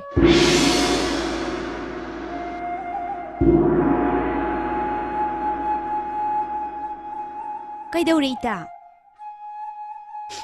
kege lamhenba macha ase bitom natte Lai bi khamnu e haki pangdra boi paduni natagi ma yeng biduna hana muktadi tolaba lamjagi marala muktadi ngakpi haimaita ai di khangudare ꯏꯇꯥꯒꯤ ꯅꯧꯄꯥ ꯑꯣꯏꯔꯦꯗꯅ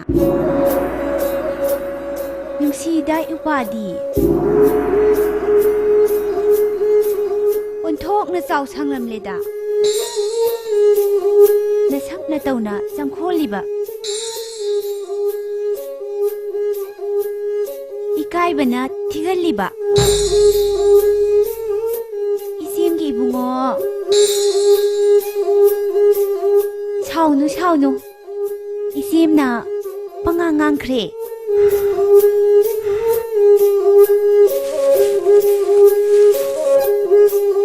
Macai bema nanai lairaba ipasibu moirang kanana ukhrabadi kegi wathok oiragani mapugi chairak phanglagani thadu pikro nanai se kari yawanu itabema kegi kanagi mathau leibage thoibi aina loktakta lemlei ngaram tanbada upa lakpabu kaidaugi leijasano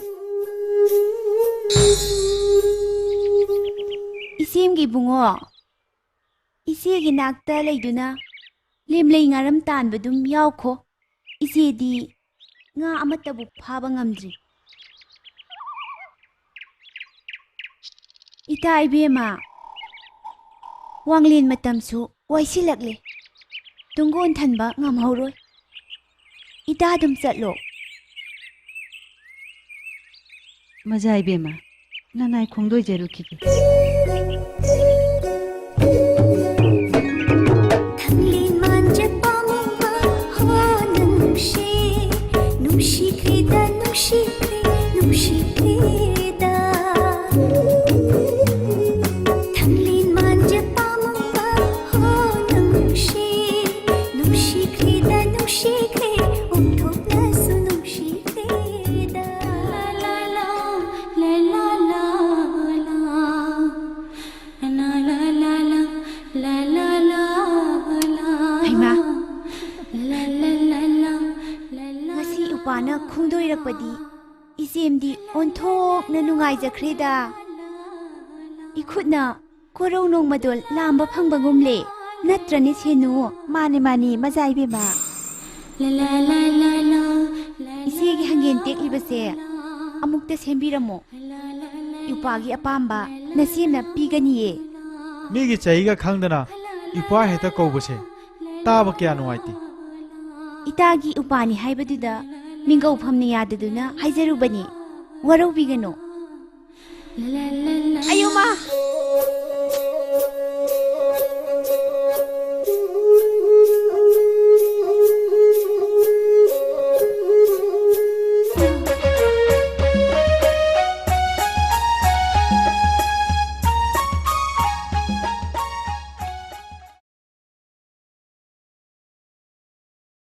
la la la la la la la la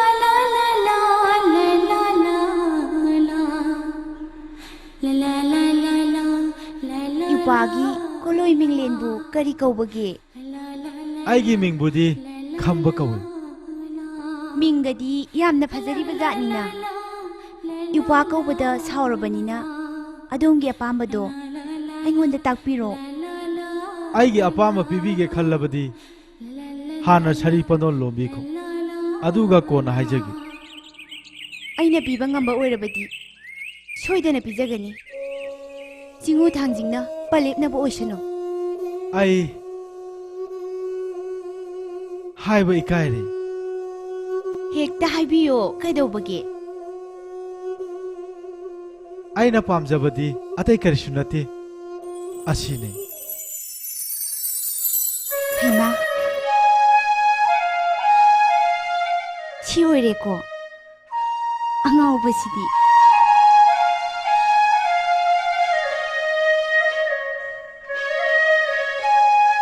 lamyaikagi loyumba thanglen misa apokpi pamuba pakhang singlo uzaba nungsina wana pau tajaba korau nimit adudagi laibak chaubi ningolgi yaibi thawai mangase kharai thakta lehapa leirong laida katkrabani nanauna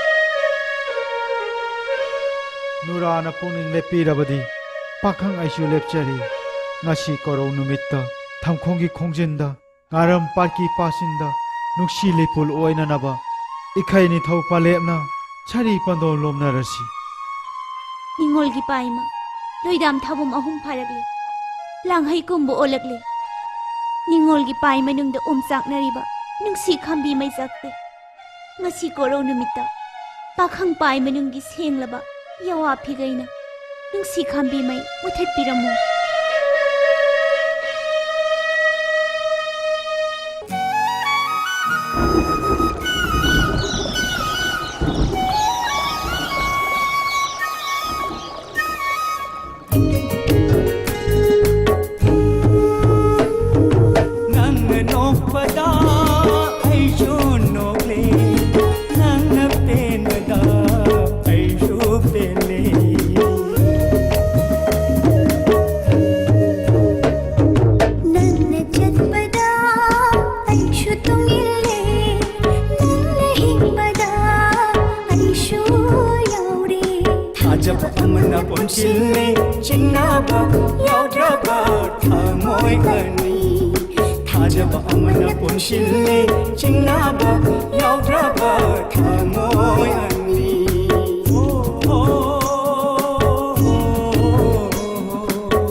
마부 셋나 타고나 마복 랑올 아시마 파캉 마가 능시와이 퉁나자기 레이폴 khayum 셈비오 싱부 야와 파우담비오 khayum khya khada taujingai rang kajaba singel le rang kachaba loidam thabum ahum pharakle langhai kumbu olakle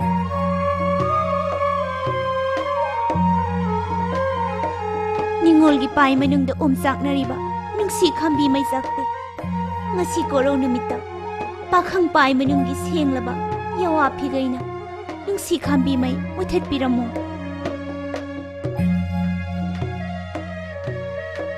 Nurana punin lepirabadi pakhang aishu lepchari ngasi korau numitta thamkhonggi khongjinda ngaram parki pasinda nungsi lepul oinanaba ikhai ni thau palepna chari pandon lomnarasi Sabi sanau apam nungsi wai thungnanaba leipul khayum semnarasi nanawgi ngaksamda siriba sanarik khumdang liklangi masum thakminaduna sari namungnarasi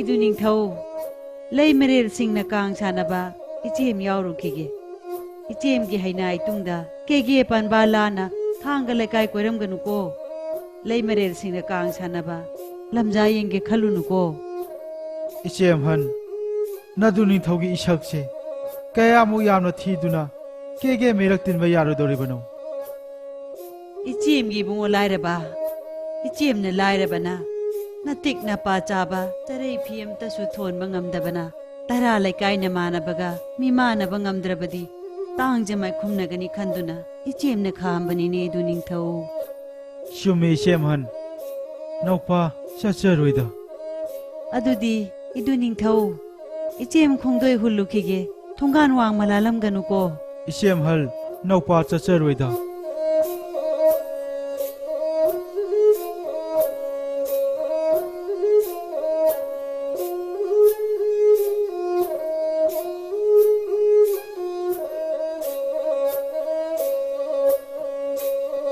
서울아이보 닝올 락프기 깡상두부 여우두부 경관리 야마 깡상여우리 살아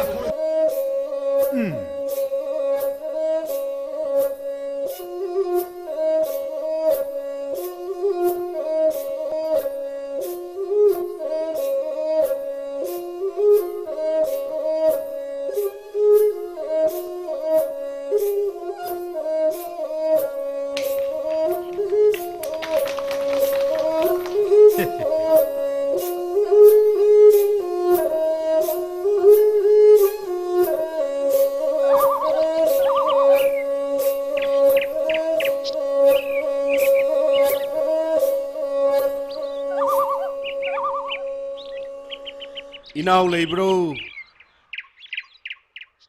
ꯏꯌꯥꯝꯕ ꯊꯥꯖꯗꯅ ꯏꯅꯥꯎ ꯏꯕꯨꯡꯉꯣ ꯅꯍꯥꯛꯄꯨ ꯅꯤꯡꯉꯣꯜ ꯂꯥꯛꯄꯒꯤ ꯀꯥꯡꯁꯪꯗ ꯀꯦꯒꯦ ꯈꯨꯟꯊꯛ ꯈꯨꯟꯈꯥꯒꯤ ꯆꯅꯨ ꯅꯤꯡꯉꯣꯜ ꯃꯌꯥꯝ ꯀꯥꯡ ꯁꯥꯟꯅꯒꯗꯧꯔꯤꯕꯁꯤꯕꯨ ꯇꯥꯗꯕꯔꯅꯦ ꯏꯅꯥꯎ ꯏꯌꯥꯝꯕ ꯇꯥꯕꯗꯒꯤ ꯍꯦꯟꯗꯣꯛꯇꯨꯅ ꯏꯆꯦꯃꯟꯁꯨ ꯑꯩꯈꯣꯏ ꯈꯨꯟꯊꯛꯀꯤ ꯀꯥꯡꯈꯨꯠꯀꯤ ꯑꯣꯏꯅ ꯁꯥꯟꯅꯕ ꯌꯥꯎꯕ ꯈꯣꯡꯗꯣꯏ ꯍꯨꯟꯈ꯭ꯔꯦ ꯏꯌꯥꯝꯕꯁꯨ ꯈꯨꯟꯊꯛꯀꯤ ꯄꯅꯥ ꯃꯀꯣꯛ ꯑꯣꯏꯔꯨꯔꯕꯅꯤꯅ ꯈꯣꯡꯗꯣꯏ ꯍꯨꯟꯗꯕ ꯌꯥꯗ꯭ꯔꯦꯗꯣ ꯑꯩꯒꯤ ꯈꯣꯡꯂꯣꯏ ꯑꯣꯏꯔꯨꯁꯤ ꯍꯥꯏꯕꯕꯨ ꯏꯅꯥꯎꯁꯨ ꯏꯌꯥꯝꯕ ꯌꯦꯡꯗꯤ ꯌꯦꯡꯖꯅꯤꯡꯕꯅꯤ ꯑꯗꯨꯗ ꯏꯌꯥꯝꯕꯒ ꯆꯠꯄꯕꯨ ꯀꯔꯤ ꯇꯧꯏ ꯍꯥꯏꯕꯅꯣ ꯑꯩꯁꯨ ꯅꯥꯏꯇꯣꯝ ꯇꯥꯍꯧꯔꯦ ꯈꯨꯟꯊꯛ ꯈꯨꯟꯈꯥꯒꯤ ꯄꯥꯈꯪ ꯂꯩꯁꯥꯕꯤ ꯃꯈꯩ ꯅꯍꯥ ꯑꯍꯜ ꯈꯥꯏꯗꯅ ꯀꯦꯒꯦ ꯂꯝꯕꯤ ꯄꯥꯕ ꯃꯈꯩ ꯌꯦꯡꯕ ꯆꯠꯅꯈ꯭ꯔꯕꯅꯤꯅꯦ ꯏꯕꯨꯡꯉꯣ ꯐꯔꯦ ꯏꯌꯥꯝꯕ ꯍꯦꯛꯇ ꯆꯠꯂꯁꯤ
ꯑꯩꯒꯤ ꯀꯥꯡꯗꯣ ꯃꯥꯡꯈ꯭ꯔꯦꯅꯦ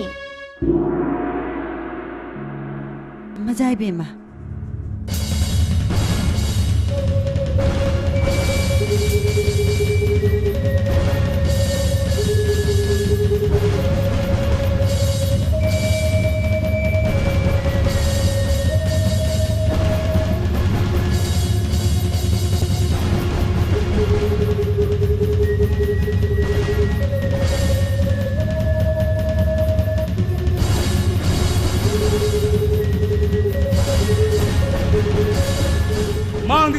ꯅꯨꯄꯥꯁꯦ ꯍꯧꯒꯠꯂꯔꯨ ꯍꯣꯏ ꯇꯝꯕ ꯅꯨꯄꯥꯁꯦ ꯍꯧꯒꯠꯂꯣ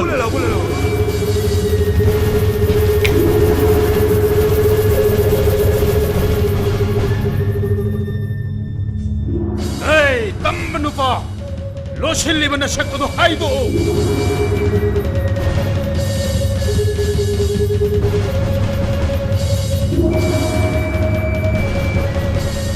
낭멜레 뿌야다버디 멋져이베 먹이강 후게 떠우브라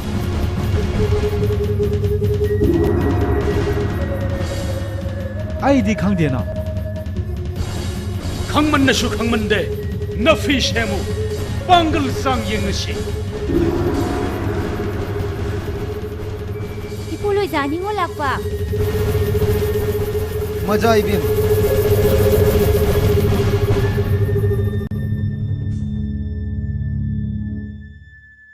ꯉꯁꯤ ꯂꯩꯃꯔꯦꯜꯁꯤꯡꯅ ꯁꯤꯡꯅꯗꯨꯅ ꯁꯥꯟꯅꯕ ꯀꯥꯡ ꯑꯁꯦ ꯀꯦꯒꯦ ꯋꯥꯊꯣꯛ ꯑꯣꯏꯕ ꯌꯥꯗꯦ ꯑꯩꯅ ꯀꯥꯡ ꯀꯥꯞꯄꯗ ꯁꯣꯏꯗꯨꯅ ꯀꯨꯝꯍꯩ ꯌꯦꯡꯕ ꯂꯥꯛꯆꯕ ꯇꯝꯕ ꯅꯨꯄꯥ ꯑꯁꯤꯒꯤ ꯆꯔꯩ ꯐꯤꯅꯨꯡꯗ ꯆꯪꯈꯤꯕ ꯑꯣꯏꯔꯤꯅꯤ ꯀꯦꯒꯦ ꯃꯆꯥ ꯑꯁꯤꯒꯤ ꯃꯔꯥ ꯂꯩꯇꯦ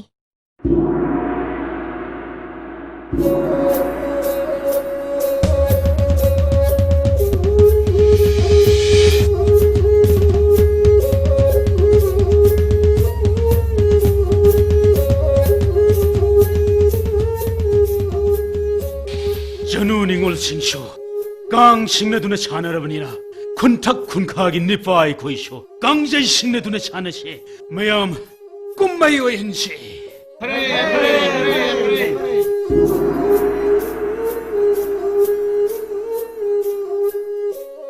ꯈꯨꯟꯊꯛꯀꯤ ꯀꯥꯡꯕꯨꯗꯤ ꯅꯣꯡꯕꯥꯅ ꯊꯥ ꯀꯣꯡꯌꯥꯟꯕꯒꯤ ꯂꯝꯕꯥ ꯂꯩꯇꯕꯁꯤꯗ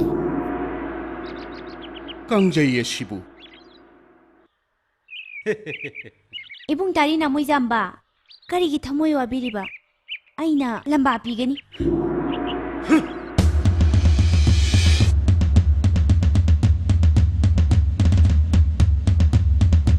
ꯃꯖꯥ ꯏꯕꯦꯝ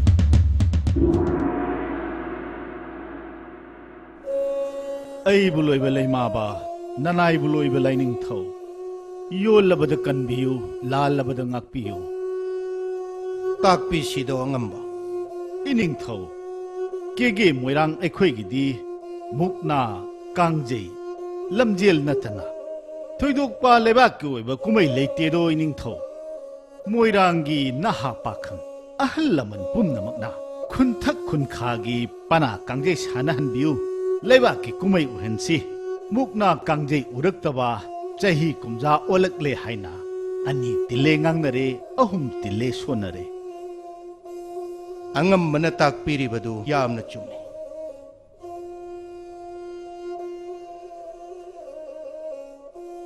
ꯑꯗꯨꯕꯨ ꯁꯥꯅꯧꯇꯣꯟꯒꯤ ꯈꯨꯟꯊꯛ ꯄꯅꯥ ꯑꯁꯤꯅ ꯈꯖꯤꯛꯇꯪ ꯅꯣꯞꯇꯛ ꯇꯧꯕ ꯑꯉꯣꯝ ꯅꯣꯡꯕꯥꯟ ꯀꯣꯡꯌꯥꯝꯕꯒꯤ ꯂꯝꯕꯥ ꯂꯩꯇꯕꯁꯤꯗ ꯏꯅꯥꯎꯅ ꯇꯥꯡꯖ ꯃꯥꯏꯔꯨꯛꯅꯕꯗꯨ ꯌꯦꯡꯕ ꯅꯨꯡꯉꯥꯏꯇꯗꯨꯅ ꯀꯗꯥꯏꯅꯣ ꯈꯟꯗꯨꯅ ꯍꯧꯗꯣꯛꯇꯕꯅꯤ ꯁꯥꯅꯧꯇꯣꯟꯒ ꯑꯃꯨꯛꯇꯪ ꯇꯥꯟꯅꯕꯤ ꯁꯥꯅꯧꯇꯣꯟꯅꯕು ꯌꯥꯔꯕꯗꯤ ꯑꯩꯗꯤ ꯏꯌꯥ ꯌꯥꯏ ꯐꯒꯅꯤ ꯅꯤꯡꯊꯧ ꯑꯆꯨꯝꯕꯅꯤ ꯑꯉꯝꯕ ꯑꯉꯝꯕꯅ ꯇꯥꯛꯄꯤꯔꯤꯕ ꯌꯥꯋꯥꯗꯨ ꯂꯩꯕꯥꯛꯀꯤ ꯑꯣꯏꯕ ꯍꯔꯥꯎ ꯀꯨꯝꯍꯩ ꯇꯧꯔꯛꯇꯕꯁꯨ ꯀꯨꯏꯔꯦ ꯑꯗꯨꯕꯨ ꯑꯉꯝꯕ ꯑꯩꯒꯤ ꯈꯨꯟꯊꯛ ꯄꯅꯥ ꯑꯁꯤꯅ ꯈꯖꯤꯛ ꯁꯣꯟꯃꯟꯕ ꯑꯁꯤꯗ ꯅꯣꯡꯕꯥꯟꯒ ꯂꯝꯕꯥ ꯄꯥꯕꯤꯅꯕ ꯀꯥꯡꯖꯩꯔꯣꯏ ꯂꯩꯇꯕꯅꯤꯅ ꯀꯨꯝꯍꯩ ꯃꯄꯨꯡ ꯐꯥꯔꯣꯏꯗ꯭ꯔꯥ ꯈꯟꯖꯔꯨꯕꯒꯤ ꯋꯥꯅꯤ ꯃꯅꯥꯎ ꯏꯕꯨꯡꯉꯣ ꯆꯥꯎꯕ ꯅꯣꯡꯊꯣꯟ ꯂꯩꯔꯤꯉꯩ ꯄꯥꯏꯃ ꯄꯨꯛꯅꯤꯡ ꯋꯥꯕꯤꯒꯅꯨ ꯍꯌꯦꯡ ꯀꯣꯔꯧ ꯃꯊꯪ ꯅꯣꯡꯖꯥꯁꯤꯗꯤ ꯂꯩꯕꯥꯛ ꯀꯨꯝꯍꯩ ꯅꯨꯡꯉꯥꯏꯅꯕ ꯂꯝꯕꯥ ꯆꯥꯅ ꯁꯤꯟꯖꯒꯅꯤ ꯃꯅꯥꯎ ꯏꯕꯨꯡꯉꯣ ꯑꯉꯝꯕꯅꯕꯨ ꯁꯤꯟꯕꯤꯒꯦ ꯍꯥꯏꯔꯕꯗꯤ ꯑꯩꯒꯤꯗꯤ ꯀꯔꯤꯁꯨ ꯌꯥꯅꯤꯡꯗꯕ ꯂꯩꯇꯦ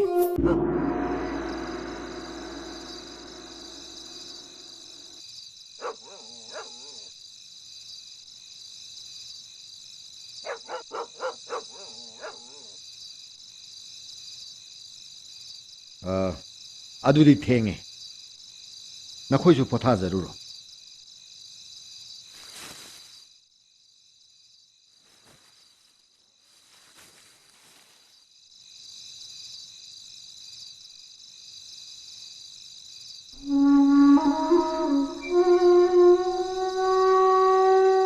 ꯄꯟꯊꯧ ꯑꯄꯣꯛꯄ ꯉꯁꯤ ꯄꯟꯊꯧꯅ ꯀꯦꯒꯦ ꯆꯩꯔꯥꯞꯇꯒꯤ ꯊꯧꯒꯨꯝꯂꯛꯄꯗ ꯃꯥꯏꯊꯣꯡ ꯈꯦꯕꯨ ꯂꯪꯁꯤꯟꯕꯗꯤ ꯋꯥꯈꯜ ꯄꯣꯠꯂꯨꯝ ꯄꯨꯔꯤꯕꯕꯨ ꯂꯩꯕꯥꯛ ꯅꯤꯡꯊꯧꯒꯤ ꯑꯣꯏꯕ ꯑꯔꯨꯕ ꯋꯥꯐꯝ ꯀꯔꯤ ꯂꯩꯕꯒꯦ? ꯅꯃꯣꯝꯗ ꯆꯤꯡꯅ ꯄꯔꯩ ꯂꯩꯇꯅ ꯇꯥꯛꯄꯤꯌꯨꯅꯦ ꯄꯟꯊꯧ꯫ ꯀꯨꯝꯁꯤ ꯀꯨꯝꯖꯥꯁꯨ ꯈꯨꯟꯊꯛ ꯈꯨꯟꯈꯥꯒꯤ ꯄꯅꯥ ꯀꯥꯡꯖꯩ ꯁꯥꯟꯅꯒꯗꯧꯔꯤ꯫ ꯅꯄꯜ ꯏꯕꯨꯡꯉꯣꯒꯤ ꯄꯅꯥꯗꯤ ꯑꯉꯣꯝ ꯅꯣꯡꯕꯥꯟꯅ ꯀꯥꯡꯖꯩꯔꯣꯏ ꯑꯣꯏꯕꯅꯤꯅ ꯈꯨꯟꯈꯥ ꯄꯅꯥꯅ ꯈꯨꯟꯊꯛꯄꯨ ꯃꯨꯛꯅꯥ ꯀꯥꯡꯖꯩ ꯂꯝꯖꯦꯜꯗ ꯊꯪꯅꯅ ꯊꯣꯏꯔꯛꯄꯁꯦ ꯆꯍꯤ ꯀꯨꯝꯖꯥ 8 ꯁꯨꯔꯦꯅꯣ꯫ ꯀꯨꯝꯁꯤꯒ ꯊꯣꯏꯔꯕꯗꯤ ꯆꯍꯤ ꯀꯨꯝꯖꯥ 9 ꯁꯨꯔꯒꯅꯤ ꯈꯜꯂꯨꯕꯗ ꯏꯄꯥꯅ ꯏꯇꯣꯝꯇ ꯏꯀꯥꯏꯖꯗꯨꯅ ꯇꯧꯕꯅꯤ꯫ ꯏꯄꯥꯗꯤ ꯄꯅꯥ ꯀꯥꯡꯖꯩ ꯌꯦꯡꯕ ꯆꯠꯂꯔꯣꯏ꯫ ꯀꯦꯒꯦ ꯃꯤꯌꯥꯝ ꯃꯃꯥꯡꯗ ꯇꯥꯡꯖ ꯃꯥꯌꯣꯛꯅꯒꯅꯤ꯫ ꯏꯄꯥ ꯏꯕꯨꯡꯉꯣ, ꯄꯥꯏ ꯃꯅꯨꯡꯗ ꯆꯤꯡꯅꯕꯒꯤ ꯏꯊꯛ ꯏꯄꯣꯝ ꯂꯥꯡꯗꯨꯅ ꯅꯨꯡꯉꯥꯏꯇꯕ ꯁꯛꯂꯣꯟ ꯄꯨꯕꯤꯒꯅꯨ꯫ ꯍꯧꯒꯤ ꯍꯣꯠꯅ ꯔꯦꯡꯁꯤꯟꯗꯨꯅ ꯅꯃꯣꯝꯅ ꯑꯃꯠꯇ ꯋꯥꯠꯇꯅ ꯍꯣꯠꯅꯖꯒꯅꯤ꯫ ꯄꯟꯊꯧꯒꯤ ꯃꯥꯏ ꯈꯨꯍꯟꯖꯔꯣꯏ꯫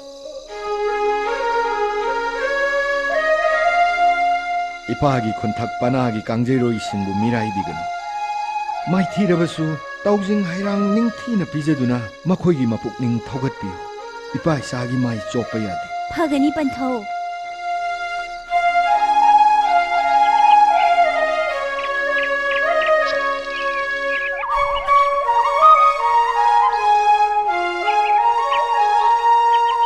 ꯏꯆꯦꯝꯒꯤ ꯏꯕꯨꯡꯉꯣꯏꯗꯨ ꯅꯤꯡꯊꯧ, ꯅꯣꯡꯌꯥꯏ ꯅꯪꯅ ꯄꯤꯛꯂꯤꯉꯩꯗꯗꯤ ꯏꯆꯦꯒꯤ ꯅꯥꯛꯇ ꯁꯥꯟꯅꯗꯨꯅ ꯂꯩ, ꯈꯔꯥꯏ ꯊꯣꯡꯒꯥ ꯂꯥꯟꯗꯦ꯫ ꯍꯧꯖꯤꯛꯇꯤ ꯄꯥꯡꯒꯜ ꯁꯔꯦ ꯐꯔꯛꯄꯁꯤꯗ ꯏꯆꯦꯝꯗꯤ ꯅꯣꯡꯃ ꯅꯣꯡꯃꯒꯤ ꯋꯥꯕ ꯁꯨꯝ ꯍꯦꯜꯂꯛꯏ꯫ ꯈꯨꯟꯊꯛ ꯈꯨꯟꯈꯥ ꯑꯅꯤ ꯄꯅꯥ ꯀꯥꯡꯖꯩ ꯁꯥꯟꯅꯒꯗꯕꯒꯤ ꯋꯥ ꯅꯤꯜꯂꯤꯕꯁꯦ ꯇꯥꯕꯗ ꯃꯤꯄꯥꯏꯔꯦꯅꯦ ꯅꯆꯦꯝꯗꯤ꯫ ꯀꯔꯝꯕ ꯀꯣꯔꯧ ꯅꯨꯃꯤꯠꯇ ꯁꯥꯟꯅꯒꯗꯧꯔꯤꯕꯅꯣ ꯏꯆꯦꯝꯍꯜ?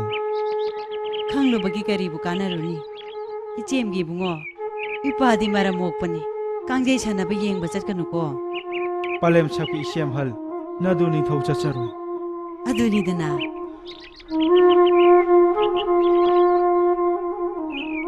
ꯃꯖꯥ ꯏꯕꯦꯝꯃ, ꯂꯥꯏꯔ ꯁꯪꯗ ꯂꯦꯡꯕꯤꯔꯛꯄꯕꯨ ꯀꯔꯤ ꯀꯔꯝꯕ ꯑꯊꯨꯕ ꯄꯥꯎ ꯂꯩꯕꯤꯕꯒꯦ? ꯏꯃꯨꯡꯂꯣꯝꯗ ꯂꯦꯡꯁꯤꯟꯁꯤ꯫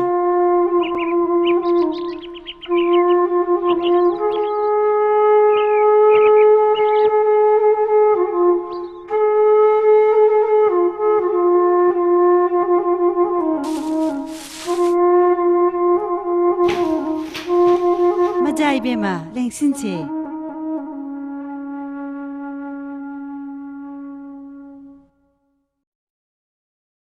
ꯏꯇꯥ ꯏꯕꯦꯝꯃ, ꯅꯄꯨꯅ ꯅꯥꯏꯅ ꯆꯥꯅꯕ ꯍꯩꯔꯥꯡ ꯍꯦꯛꯎꯁꯤ ꯂꯥꯛꯑꯣ꯫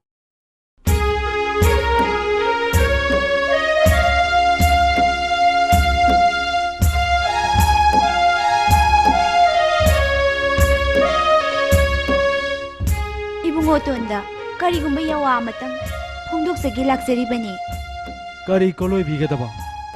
ꯍꯌꯦꯡ ꯑꯁꯦ ꯈꯨꯟꯊꯛ ꯈꯨꯟꯈꯥꯒꯤ ꯄꯅꯥ ꯀꯥꯡꯖꯩ ꯁꯥꯟꯅꯒꯗꯧꯔꯤ꯫ ꯑꯩꯈꯣꯏꯒꯤ ꯈꯨꯟꯊꯛ ꯄꯅꯥ ꯅꯣꯞꯄꯦ, ꯑꯗꯨꯅ ꯀꯥꯡꯖꯩ ꯈꯔ ꯌꯥꯎꯕꯤꯌꯨ ꯍꯥꯏꯗꯨꯅ ꯅꯦꯛꯆꯕ ꯂꯥꯛꯆꯔꯤꯕꯅꯤ꯫ ꯃꯖꯥ ꯏꯕꯦꯝꯃ, ꯑꯩꯗꯤ ꯀꯥꯡꯖꯩ ꯍꯩꯖꯗꯦ, ꯌꯥꯎꯕ ꯉꯝꯖꯔꯣꯏ꯫ ꯌꯥꯎꯕꯤꯗꯕ ꯌꯥꯗꯦ꯫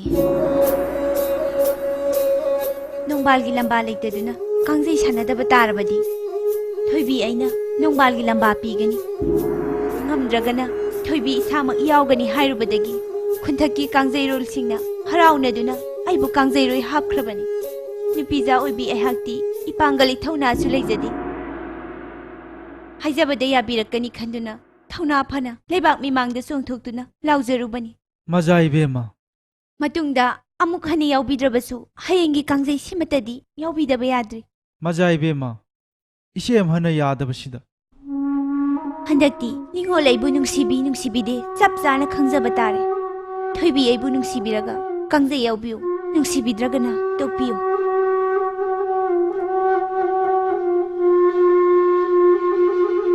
ꯂꯥꯏꯕꯛ ꯆꯥꯎꯕꯤ ꯑꯩꯗꯤ ꯄꯣꯛꯃꯤꯟꯅꯕ ꯏꯆꯤ ꯂꯨꯄꯥ ꯀꯅꯥꯁꯨ ꯂꯩꯖꯗꯕꯅꯤꯅ ꯁꯤꯔꯝꯗꯥꯏꯗ ꯃꯥꯌꯣꯛꯅꯅ ꯆꯣꯡꯊꯣꯛꯄꯤꯔꯛꯀꯗꯕ ꯀꯦꯒꯦ ꯃꯣꯏꯔꯥꯡ ꯂꯩꯄꯥꯛꯇ ꯀꯅꯥꯁꯨ ꯂꯩꯖꯗꯦ꯫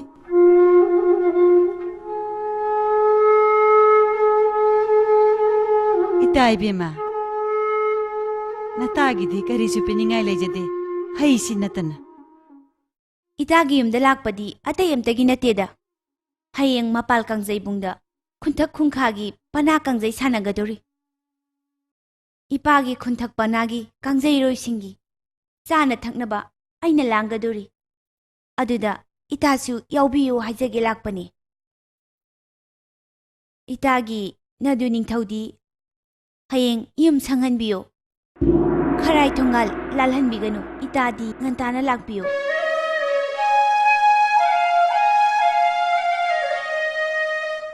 Ita satlukige. Phagani majai bima.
ꯈꯥꯒꯤ ꯁꯥꯟꯅꯔꯣꯏꯁꯤꯡ ꯑꯁꯤꯅ ꯂꯥꯛꯆꯃꯟꯕꯁꯤꯗ ꯀꯥꯡꯖꯩꯁꯦ ꯑꯩ ꯌꯦꯡꯕ ꯅꯨꯡꯉꯥꯏꯈꯤꯗꯦ. ꯑꯁꯦꯡꯕꯅꯤ ꯄꯥꯊꯣꯛ.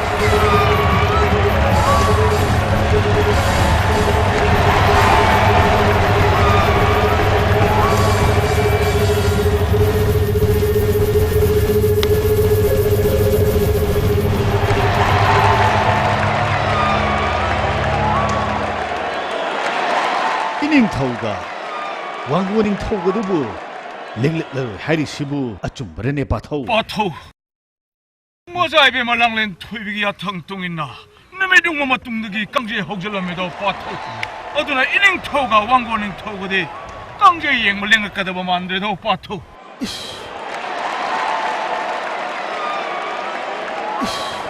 ꯌꯦꯡꯉꯨꯅꯦ ꯄꯥꯊꯧ, ꯈꯨꯟꯈꯥꯒꯤ ꯁꯥꯟꯅꯔꯣꯏ ꯑꯉꯣꯝ ꯅꯣꯡꯕꯥꯟ ꯀꯨꯡꯌꯥꯟꯕꯁꯦ ꯁꯤꯅꯤ ꯅꯥꯅꯦ ꯈꯪꯗ꯭ꯔꯦꯅꯦ. ꯑꯆꯨꯝꯕꯅꯤ ꯄꯥꯊꯧ.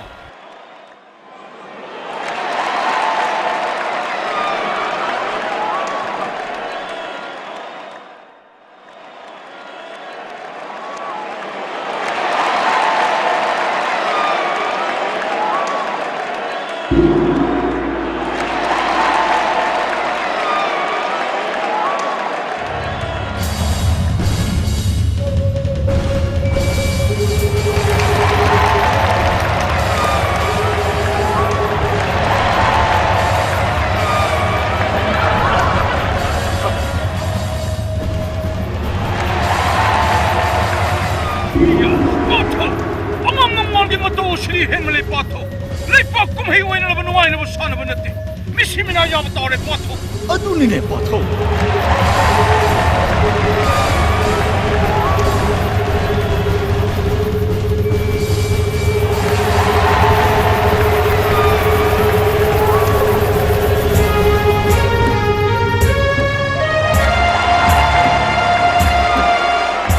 दा 아데시부 नत्रने.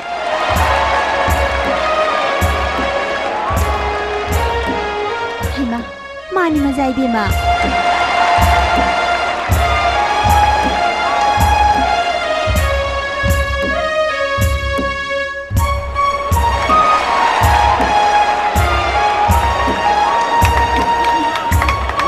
Lauro.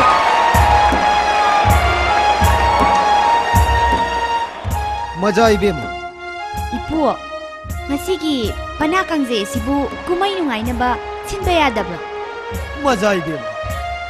Moirangda nongban galamba pabinaba laitabasida. Ai pirage.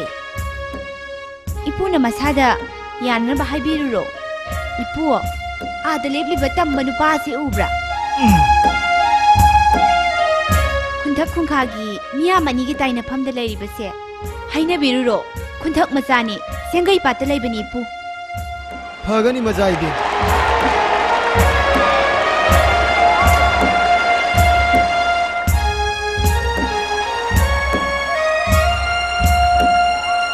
이붕어, 깡제이 ꯑꯁꯤ ꯌꯦꯡꯕ ꯅꯨꯡꯉꯥꯏꯇ꯭ꯔꯦ.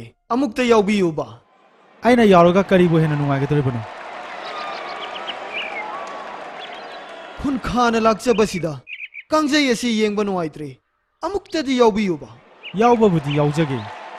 ꯑꯗꯨꯗꯤ 이붕어ꯒꯤ ꯆꯔꯩ ꯐꯤ ꯑꯗꯨ ꯑꯩ ꯁꯤꯜꯂꯒꯦ. ꯌꯥꯔꯅꯤ ꯁꯤꯟꯗ꯭ꯔꯕꯁꯨ.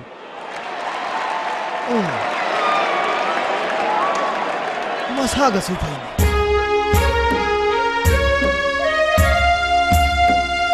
아다기 시가 짠미나로.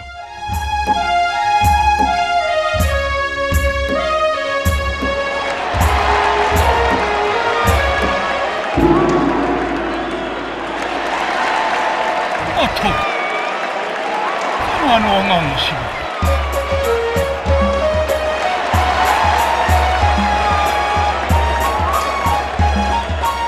나한 막히디 우디다. 호이니 바토. 피범부 온통으로 파자크레다.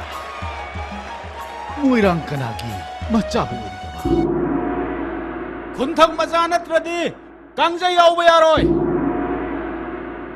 ꯈꯨꯟꯊꯛ ꯃꯆꯥꯅꯤ, ꯆꯦꯡꯒꯩ ꯄꯥꯠꯇ ꯂꯩꯕꯅꯤ. ꯑꯩꯅ ꯌꯥꯝꯅ ꯃꯨꯟꯅ ꯈꯪꯏ. ꯁꯦ, ꯀꯥꯟꯅꯗꯦ. ꯐꯤꯕꯝ ꯁꯦꯝꯃꯨ.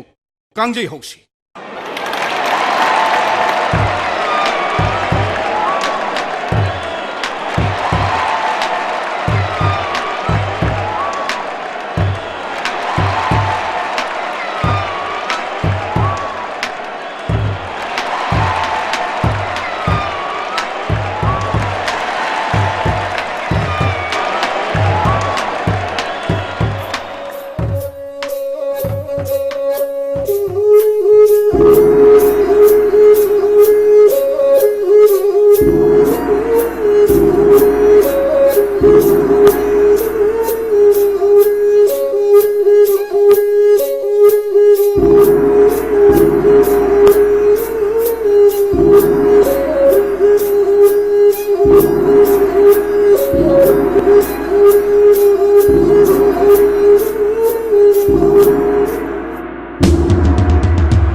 나코이 쿤탁 쿤카기 깡제로싱 아묵당 공도에로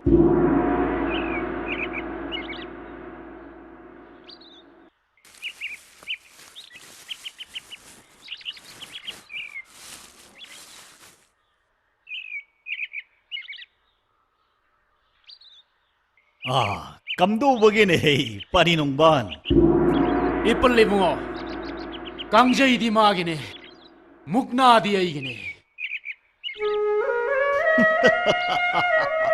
아두디 묵나 산으로드나 빠리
빠리농반 카르왈리 땀코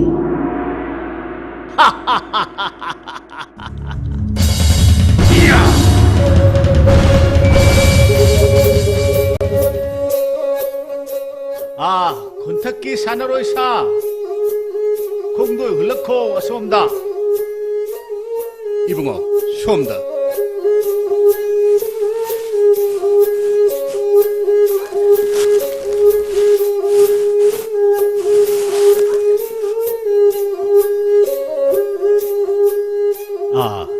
빠리 만바 콘탁 마사 낭부 람렌 kayda leibano koloina kari kawi palem panthau kanana pokpano angamba nanai lamja machani imingna lairaba kawi chengai pata leijabani pingna palem panthau chena bana apokpa palem panthogi koloi milen khangja hodre ya yawa phigei sengwei natrabadi pari puri takri phauba Jairak Jaiting Bigini Hey Moirang Majai Duning Thau Nang na Kangdrabadi Kangdre Kanglabadi Asing Bakoloi Minglendo Ta Ugaba Kege Famnaiba Moirang Angamba Nanai Lamjabu Pok Papan Thogi Minglendi No Yai Chakha Ngamba Kuman Purem Bakawi Palem gi koloi milena Shalungang lema yuren tompokti Tueding lomi chumbina tranay pari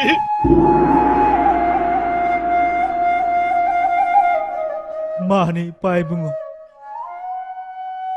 Lamja aigi imingna khamba kawi Pari khamba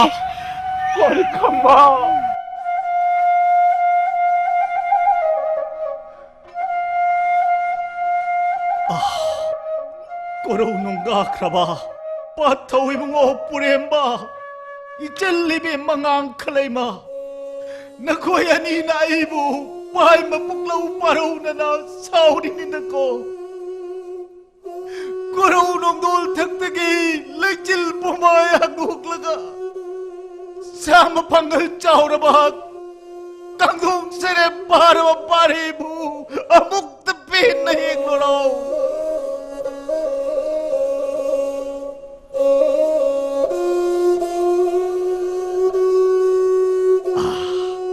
Jikti iku lere Panthau lekti waruno Palim ude nungnang no Nakoyi tubum na masok kadaba Gege moirang leibak sida Karagi matik lekti hey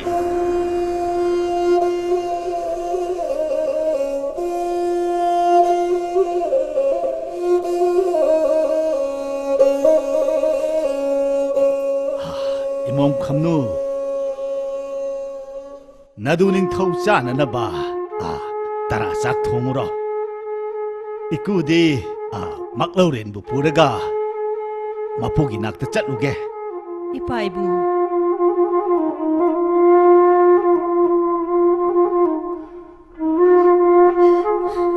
करी कपलिबनो कपकनु हौजिक्ति नकु अखोई नमांग the लेपलेदना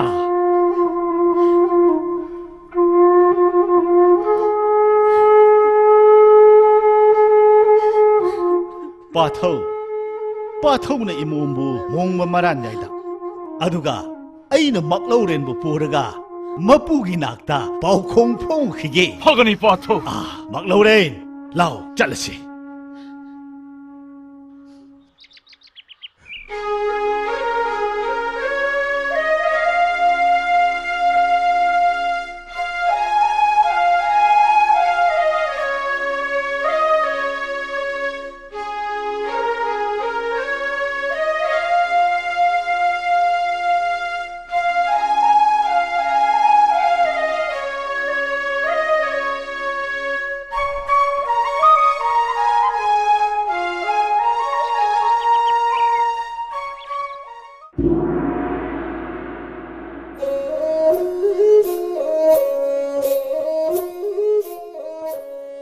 ai buloi belai ma ba nanai buloi ba ining thau ngangoi lebak mapu ngasi nanai chawbuna kege kangla dagi kumkhibada mapal kangjai bungda sana gi liklang parenga ma taduna leram lene ning thau nanai na khullaga mapu khoya khada kachagi haina pujarak lidoi ning thau angamba kanagi ngaksamda siba sana liklang pareng none Shana miyeng tabigani doi ning thau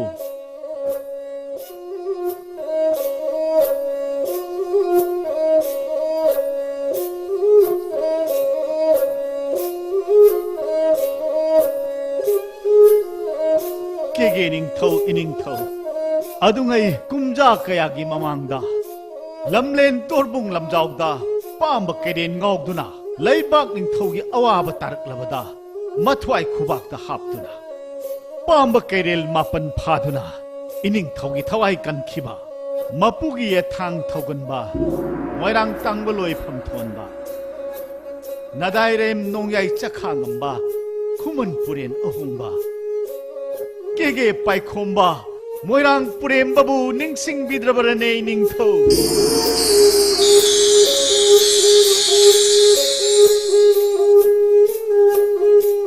pathong mana thambiramba Paudi Chara Ichal ngang khalima Yuren Tompokpi Thoiding Lamit Chumbigi Mapari Nongyai Kambani Ning Ningtham Changbi Akanbi Pik na ulen ng labi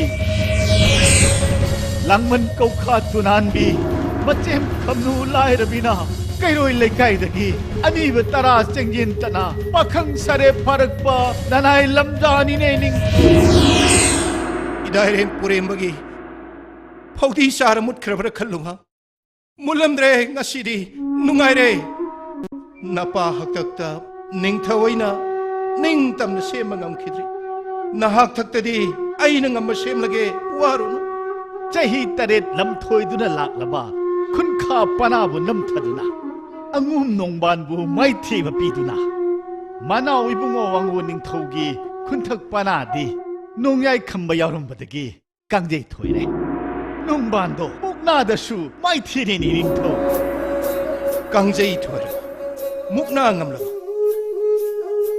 ning thawai gi pana bu inturam labasu sahi tare lekha taruraba inoi bungo gi pana hingalak laba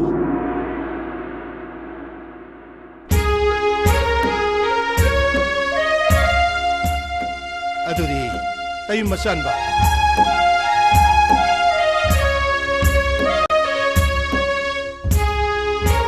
pagi pare byaujero pogi pure phangjero tayum khamba hayeng dagidi napu sawbagi matung induna kangla ka balep kanu iko nonjari ining tho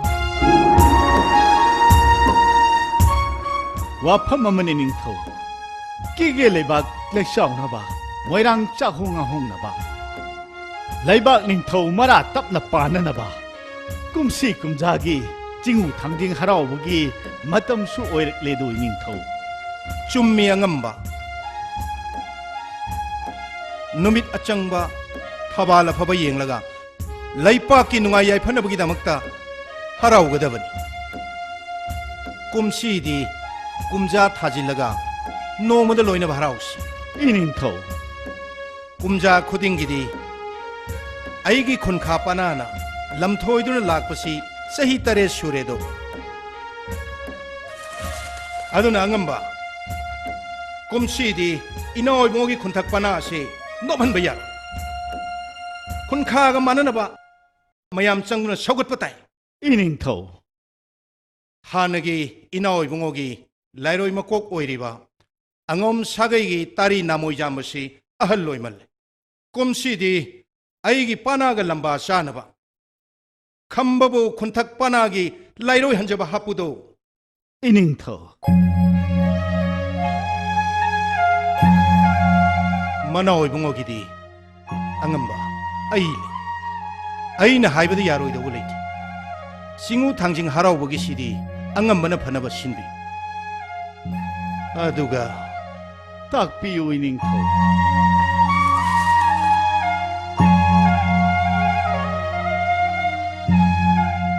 이다이렘 뿌렘바부 까리 펌덕이 하나 호키버기 이닝ꯊꯧ 이따우 뿌렘바수 레로이 펌더 펌럭키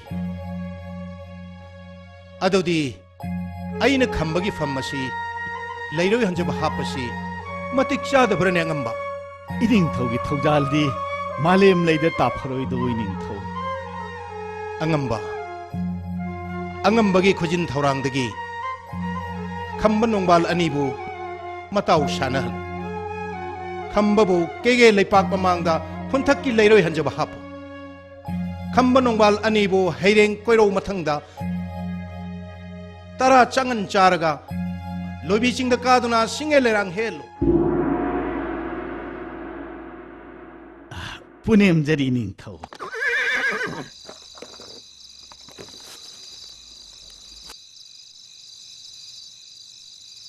이파기 랑렌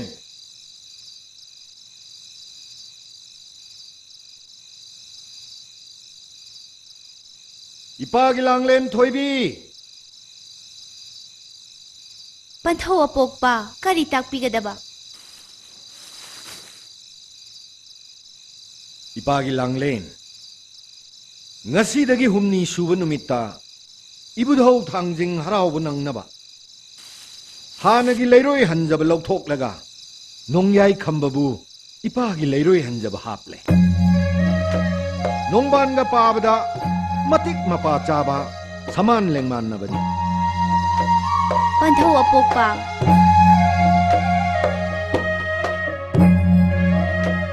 हंसित अयुक ngantadagi लोइबी चिंगदा कादुना खंबा नोंबाल लनीना सिंगेल लेरांग हेक्लनी ngasi dagi humni suba numita jingu thangjing haraurani ꯄꯟꯊꯧ ꯑꯄꯣꯛꯄ ꯍꯌꯦꯡ ꯑꯌꯨꯛ ꯉꯟꯅ 11 ꯂꯨꯀꯣꯏ ꯊꯣꯡꯒꯤꯗꯣ 이붕어또나 하나나바 따라자용 셈기도 몸 랑렌 까리 와칼노 칼리바부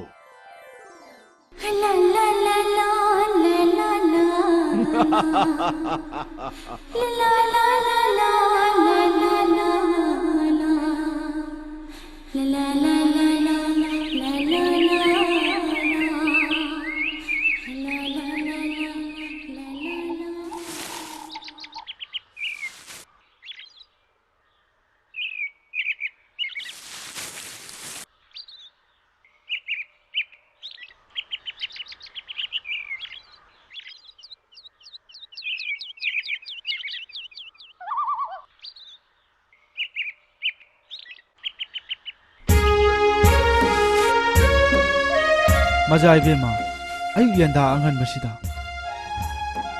이붕어돈 로이비싱다 까두나 lay hekpa chatpada samu haksang suktaraba kanda chana naba tara sayom langjabani ꯏꯆꯦ ꯑꯃꯍꯟꯒ ꯎꯅꯕꯤꯔꯔꯣꯏꯗ꯭ꯔꯥ? ꯎꯅꯖꯔꯔꯣꯏ꯫ ꯑꯄꯣꯛꯄ ꯄꯟꯊꯧꯅ ꯈꯣꯝꯂꯦꯟ ꯃꯤꯀꯞ ꯊꯣꯛꯇ꯭ꯔꯤꯉꯩ ꯂꯣꯟꯅ ꯂꯥꯛꯆꯕꯅꯤ꯫ ꯂꯩ ꯍꯦꯛꯄ ꯆꯠꯄꯗ ꯊꯋꯥꯏ ꯌꯥꯎꯅ ꯍꯦꯛꯄꯤꯔꯛꯑꯣ꯫ ꯁꯤꯡꯉꯦ ꯂꯩꯔꯥꯡ ꯅꯤꯡꯊꯤꯕꯇ ꯈꯜꯂꯒ ꯍꯦꯛꯄꯤꯔꯛꯑꯣ꯫ ꯈꯣꯡꯗꯣꯏ ꯍꯨꯟꯖꯔꯒꯦ 이붕어돈. ꯈꯣꯡꯗꯣꯏꯕꯤꯔꯁꯤ꯫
이따 이붕어, 카라 탱도카레.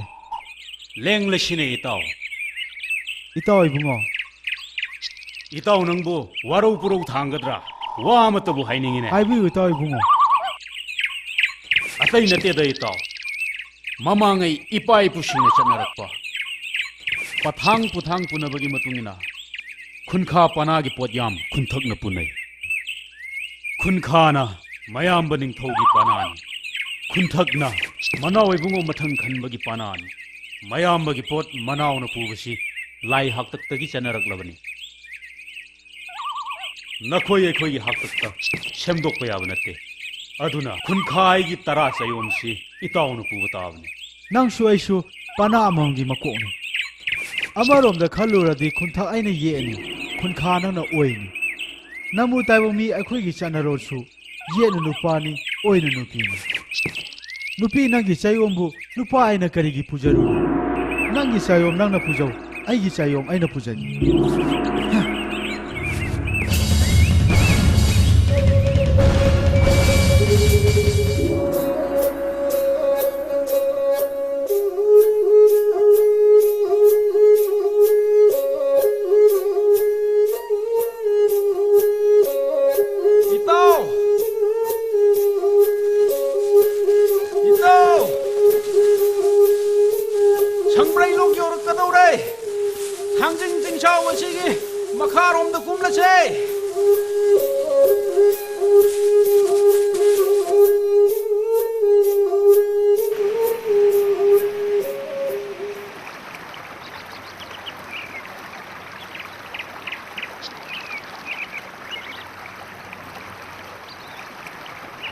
이따 창브레이록 요래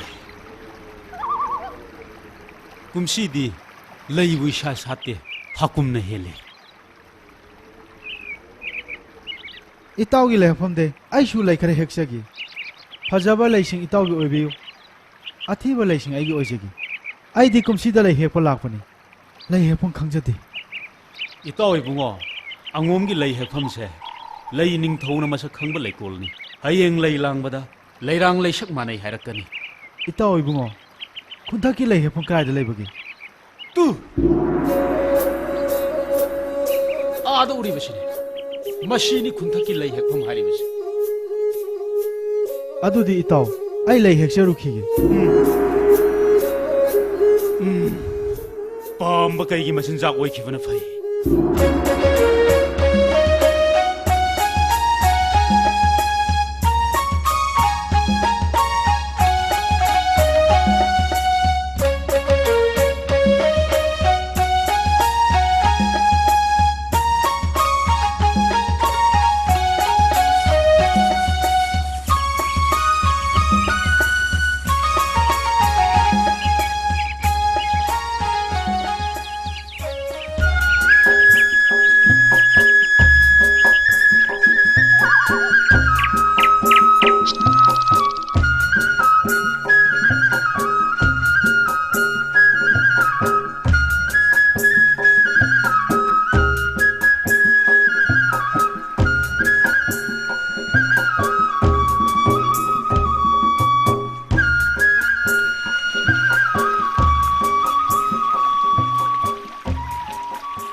ꯈꯪꯒꯅꯤꯗꯣ ꯁꯔꯤꯁꯣ ꯑꯩꯒꯤ ꯊꯥꯗꯣꯏꯕꯨ ꯁꯩꯊꯥꯗꯨꯅ ꯏꯁꯩ ꯁꯛꯄꯅꯤ ꯅꯣꯡꯕꯥꯜꯂꯤꯗꯤ ꯈꯪꯉꯣꯏꯗ꯭ꯔꯥ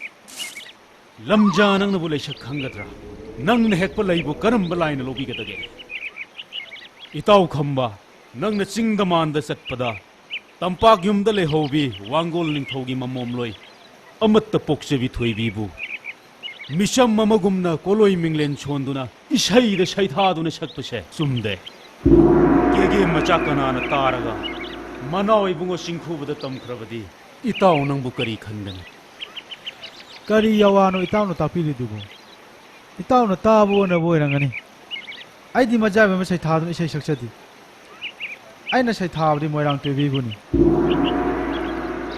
ꯏꯇꯥꯎꯁꯦ ꯂꯥꯟꯅ ꯇꯥꯈ꯭ꯔ ꯃꯥꯜꯂꯦ ꯋꯥꯔꯧꯕꯤꯕ ꯌꯥꯗꯦ ꯇꯣꯏꯕꯤ ꯂꯩꯃ ꯍꯥꯏꯕꯁꯦ ꯏꯇꯥꯎꯒꯤ ꯅꯨꯡꯁꯤꯅꯖꯕꯤ ꯑꯣꯏꯔ ꯃꯥꯜꯂꯦ ꯑꯩꯗꯤ ꯈꯪꯗꯦ ꯅꯣꯡꯃ ꯈꯪꯅꯍꯜꯂꯨꯀꯣ ꯏꯇꯥꯎ ꯃꯣꯏꯔꯥꯡꯒꯤ ꯇꯣꯏꯕꯤ ꯂꯩꯃꯒ ꯑꯩꯒ ꯑꯉꯥꯡ ꯑꯣꯏꯔꯤꯉꯩꯗꯒꯤ ꯅꯨꯡꯁꯤꯅꯔꯛꯄꯅꯤ ꯁꯔꯤꯁ 이따오게나 토이비 농발레게나 토이비 꼴로이 밍레나 니세 온톡나 마나 그래다 맞다 사나한시 이따오 사나한시 이따오부 맞아베 마 토이비가 이따오고 누시나 해버시 ngasi다 못 칸 이따오디 라이버 얌나 페이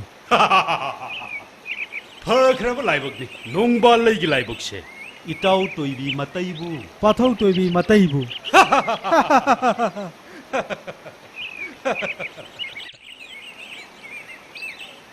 아두디 이따오 라이 핵벌 로이러브니나 콩도이 훌러시 훌러시 이따오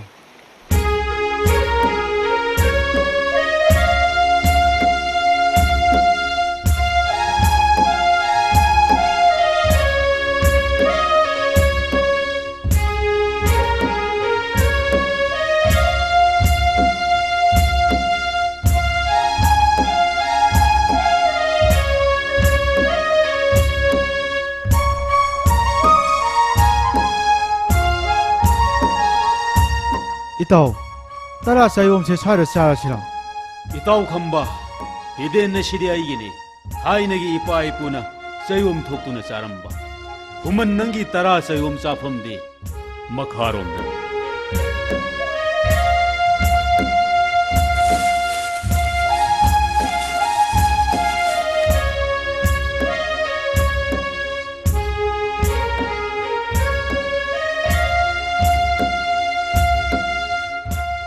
아이기 딸로이 망아나 점롱 마텔 랑두나 통라가 용락바 사이옴세 우라가 싸게 하락라바디 비저더버 숭엄다 비저레 옥수 탈라온다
이따오 이봉아 예 이따오 자비유 tapna hauna sabiyu aisho itomta chaba nungai ta duna itawgi da chage na laklibun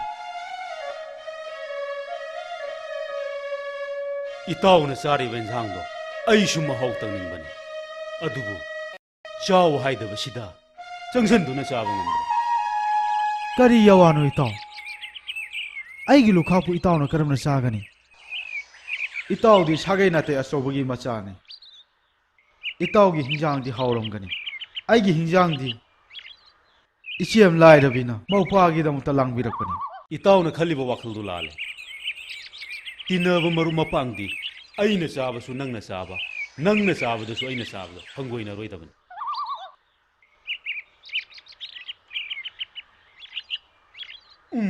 ꯋꯥ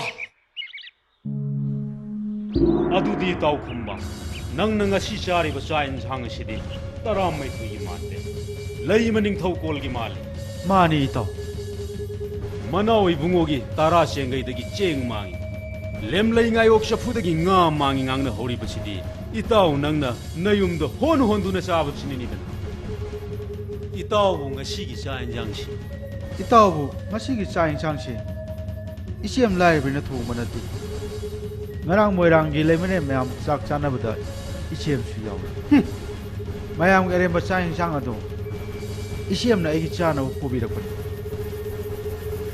ꯑꯩꯅ ꯂꯩ ꯊꯤꯕ ꯆꯠꯀꯅꯤ ꯍꯥꯏꯕꯗꯨꯗ ꯊꯣꯡꯅꯤꯡꯉꯥꯏ ꯂꯩꯇꯗꯅ ꯑꯔꯦꯝꯕ ꯆꯥꯛ ꯌꯦꯟꯁꯥꯡ ꯑꯗꯣ ꯆꯥꯌꯣꯝ ꯌꯣꯝꯃꯒ ꯄꯤꯔꯛꯄꯅꯤ ꯑꯗꯨꯗꯤ ꯏꯇꯥꯎ ꯏꯕꯨꯡꯉꯣ ꯈꯣꯡꯗꯣꯏ ꯍꯜꯂꯁꯤ ꯏꯇꯥꯎ ꯈꯨꯠ ꯍꯥꯝꯗꯣꯛꯈꯤꯒꯦ ꯂꯣꯏꯖꯥ ꯅꯤꯡꯉꯣꯜ ꯂꯥꯛꯄꯗ ꯍꯪꯒꯦ ꯀꯔꯤꯒꯨꯝꯕ ꯑꯁꯦꯡꯕ ꯑꯣꯏꯔꯝꯂꯕꯗꯤ ꯐꯩ ꯅꯠꯇꯗꯨꯅ ꯊꯣꯏꯕꯤꯅ ꯂꯥꯡꯂꯛꯄ ꯆꯥꯛ ꯌꯦꯟꯁꯥꯡ ꯑꯣꯏꯔꯝꯂꯕꯗꯤ ꯃꯅꯥꯎ ꯏꯕꯨꯡꯉꯣꯗ ꯍꯪꯒꯗꯅ ꯀꯦ ꯋꯥꯊꯣꯛꯏ ꯑꯆꯥꯟꯕꯤ ꯀꯣꯔꯧ ꯑꯁꯤꯁꯨ ꯃꯃꯤ ꯁꯥꯝꯂꯛꯂꯦ ꯍꯧꯖꯤꯛ ꯐꯥꯎꯕ ꯌꯧꯔꯛꯇ꯭ꯔꯤꯕꯁꯤꯕꯨ ꯃꯖꯥ ꯏꯕꯦꯝꯃ ꯄꯥꯏꯃ ꯄꯨꯛꯅꯤꯡ ꯐꯥꯗꯕꯤꯌꯨ ꯄꯟꯊꯧ ꯑꯄꯣꯛꯄꯁꯨ ꯀꯪꯂꯥꯗꯒꯤ ꯀꯨꯝꯂꯛꯂꯝꯂꯒꯅꯤ ꯂꯥꯡꯂꯦꯟ ꯑꯩꯕꯨ ꯊꯤꯔꯛꯄꯗ ꯌꯨꯝꯒꯤ ꯃꯤ ꯃꯈꯩꯅ ꯀꯔꯤ ꯍꯥꯏꯅ ꯄꯥꯎꯈꯨꯝꯂꯝꯒꯅꯤ ꯄꯟꯊꯧꯒꯤ ꯃꯅꯥꯏꯁꯨ ꯑꯃꯠꯇꯁꯨ ꯌꯥꯎꯔꯛꯇꯦ ꯃꯖꯥ ꯏꯕꯦꯝꯃ ꯉꯥꯏꯍꯥꯛ ꯃꯤꯀꯨꯞ ꯈꯔꯗꯪ ꯉꯥꯏꯈꯤꯁꯤ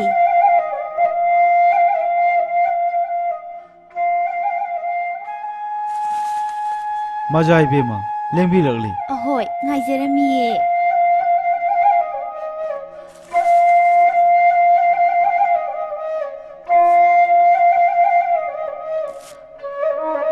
ꯇꯝꯕ ꯅꯨꯄꯥ ꯑꯃꯅ ꯅꯣꯡ ꯍꯦꯛ ꯉꯥꯟꯕꯗꯒꯤ ꯆꯤꯡꯗ ꯀꯥꯗꯨꯅ ꯂꯩ ꯍꯦꯛꯄ ꯆꯠꯄꯕꯨ ꯅꯥꯔꯛ ꯁꯤꯡꯂꯛꯇ ꯁꯥꯠꯄ ꯃꯤꯅ ꯆꯤꯟꯅꯗꯕ ꯂꯩ ꯑꯁꯤꯕꯨ ꯆꯤꯡꯉꯣ ꯊꯥꯡꯖꯤꯡꯗ ꯀꯠꯄ ꯍꯧꯅꯕ꯭ꯔꯣ ꯑꯉꯣꯝ ꯅꯣꯡꯕꯥꯟꯅ ꯐꯖꯕ ꯃꯃꯜ ꯅꯥꯏꯕ ꯂꯩ ꯍꯦꯛꯇꯨꯅ ꯀꯦꯒꯦ ꯂꯩꯕꯥꯛ ꯃꯤꯌꯥꯝꯗ ꯌꯦꯜꯂꯒ ꯃꯤꯅ ꯆꯤꯟꯅꯗꯕ ꯃꯃꯜ ꯂꯩꯇꯕ ꯂꯩ ꯑꯁꯤꯕꯨ ꯀꯦꯒꯦ ꯂꯩꯕꯥꯛ ꯃꯤꯌꯥꯝꯗ ꯄꯨꯊꯣꯛꯇꯨꯅ ꯌꯦꯟꯒꯗꯕꯒꯤ ꯁꯔꯨꯛꯄꯨꯗꯤ ꯌꯦꯟꯗꯕꯅ ꯍꯦꯟꯅ ꯐꯩ ꯑꯩꯒꯤ ꯄꯥꯏꯃ ꯄꯨꯛꯅꯤꯡꯁꯦ ꯑꯣꯟꯊꯣꯛꯅ ꯈꯣꯏꯁꯥꯎ ꯂꯤꯟꯁꯥꯎꯅꯈ꯭ꯔꯦ ꯆꯠꯂꯁꯤ ꯁꯦꯅꯣ ꯂꯦꯡꯕꯤꯔꯣ ꯁꯦꯅꯨ ꯃꯖꯥ ꯏꯕꯦꯝꯃꯒ ꯂꯣꯏꯅꯅ ꯑꯉꯣꯝꯒꯤ ꯌꯨꯝꯗ ꯃꯇꯤꯛ ꯆꯥꯕ ꯅꯣꯡꯕꯥꯟ ꯍꯦꯛꯄ ꯂꯩꯁꯤꯡꯗꯣ ꯄꯔꯦꯡ ꯂꯦꯡꯕꯤꯌꯨꯔꯣ ꯅꯣꯡꯕꯥꯟ ꯁꯣꯜꯂꯒ ꯄꯥꯏꯃ ꯄꯨꯛꯅꯤꯡ ꯈꯣꯏꯗꯥꯕꯗꯣ ꯂꯥꯏꯔꯕ ꯑꯩꯒꯤ ꯅꯥꯀꯣꯡꯁꯤꯗ ꯇꯥꯖꯅꯤꯡꯗ꯭ꯔꯦ ꯈꯨꯟꯊꯛꯀꯤ ꯆꯔꯨ ꯅꯤꯉꯣꯜ ꯏꯆꯦꯁꯤꯟ ꯋꯥꯠꯇꯦ ꯃꯈꯣꯏ ꯂꯥꯛꯇꯨꯅ ꯂꯩ ꯄꯔꯦꯡ ꯂꯦꯡꯖꯔꯅꯤ ꯃꯖꯥ ꯏꯕꯦꯝꯃ ꯏꯕꯨꯡꯉꯣꯇꯣꯟꯒꯤ ꯋꯥꯍꯩꯁꯦ ꯃꯔꯧ ꯌꯥꯝꯅ ꯂꯩ ꯂꯩꯔꯥꯡꯁꯤꯡꯁꯦ ꯑꯃꯨꯛꯇ ꯍꯥꯡꯗꯣꯛꯂꯒ ꯌꯦꯡꯈꯤꯁꯤ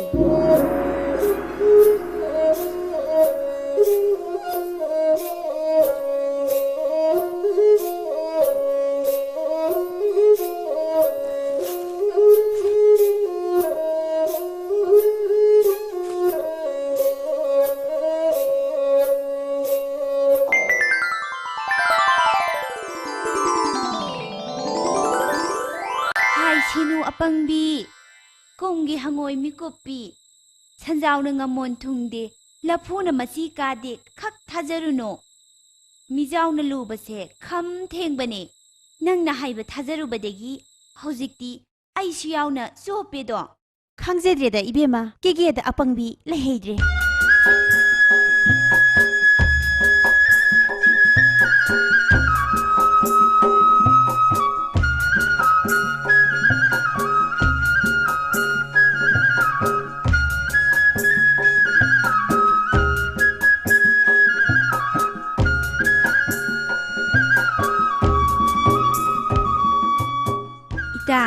ꯁꯤꯒꯤ ꯂꯩꯁꯤꯅ ꯂꯥꯏꯗ ꯀꯠꯀꯗꯕ ꯑꯣꯏꯔꯁꯤ ꯁꯣꯝꯗꯒꯤꯁꯤꯅ ꯂꯩ ꯃꯅꯤꯡꯊꯧꯒꯤ ꯑꯣꯏꯔꯁꯤ ꯍꯣꯏ ꯁꯤꯗꯒꯤꯁꯤꯅ ꯑꯉꯝ ꯃꯊꯧꯒꯤ ꯑꯣꯏꯔꯁꯤ ꯏꯇꯥ ꯍꯣꯏ ꯃꯖꯥ ꯏꯕꯦꯝꯃ ꯇꯥꯕꯤꯔꯤꯕ꯭ꯔꯣ ꯏꯕꯨꯡꯉꯣꯇꯣꯟ ꯁꯥꯎꯕ ꯐꯕꯤꯗ꯭ꯔꯤꯕꯣ ꯏꯕꯨꯡꯉꯣꯇꯣꯟ? ꯃꯖꯥ ꯏꯕꯦꯝꯃꯒꯤ ꯃꯐꯝꯗ ꯁꯥꯎꯕꯒꯤ ꯏꯇꯤꯛ ꯂꯩꯖꯗꯦ. ꯃꯔꯧ ꯂꯩꯕ ꯑꯉꯣꯝ ꯅꯣꯡꯕꯥꯅ ꯃꯆꯥ ꯏꯕꯦꯝꯃꯒꯤ 12 ꯂꯨꯀꯣꯏꯗꯣ ꯃꯆꯥ ꯏꯕꯦꯝꯃꯅ ꯂꯥꯡꯕ ꯃꯊꯦꯜꯅꯤ ꯈꯜꯂꯝꯒꯅꯤ. ꯑꯩꯅ ꯏꯆꯦꯝ ꯈꯝꯅꯨꯅ ꯂꯩꯃꯔꯦꯟ ꯃꯌꯥꯝꯅ ꯆꯥꯛ ꯆꯥꯅꯕꯒꯤ ꯑꯔꯦꯝꯕꯗꯣ ꯏꯆꯦꯝꯅ ꯑꯩꯒꯤ ꯄꯨꯕꯤꯔꯛꯄꯅꯤ ꯄꯥꯎꯈꯨꯝꯈꯤꯕꯅꯤ.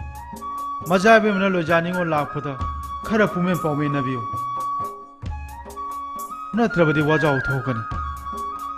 ꯐꯅꯕ ꯁꯤꯟꯖꯒꯦ ꯏꯕꯨꯡꯉꯣꯇꯣꯟ. ꯍꯌꯦꯡ ꯂꯥꯏꯕꯨꯡ ꯀꯥꯔꯛꯄꯗ ꯏꯕꯨꯡꯉꯣꯇꯣꯟꯅ ꯍꯥꯜꯂꯦ ꯂꯝꯕꯤꯗ ꯉꯥꯏꯕꯤꯔꯝꯃꯣ. ꯑꯩꯅ ꯍꯥꯜꯂꯦ ꯉꯥꯏꯖꯔꯝꯒꯦ. ꯀꯦꯒꯦ ꯁꯣꯔꯣꯛ ꯌꯥꯡꯕꯤꯊꯛꯇ ꯑꯉꯣꯝ ꯅꯨꯡꯕꯥꯜꯒꯤ ꯃꯃꯥꯡꯗ ꯂꯤꯅꯕꯒꯨꯝ ꯆꯠꯃꯤꯟꯅꯁꯦ. ꯀꯔꯤ ꯍꯥꯏꯒꯦ ꯏꯇꯥ ꯏꯕꯦꯝꯃ?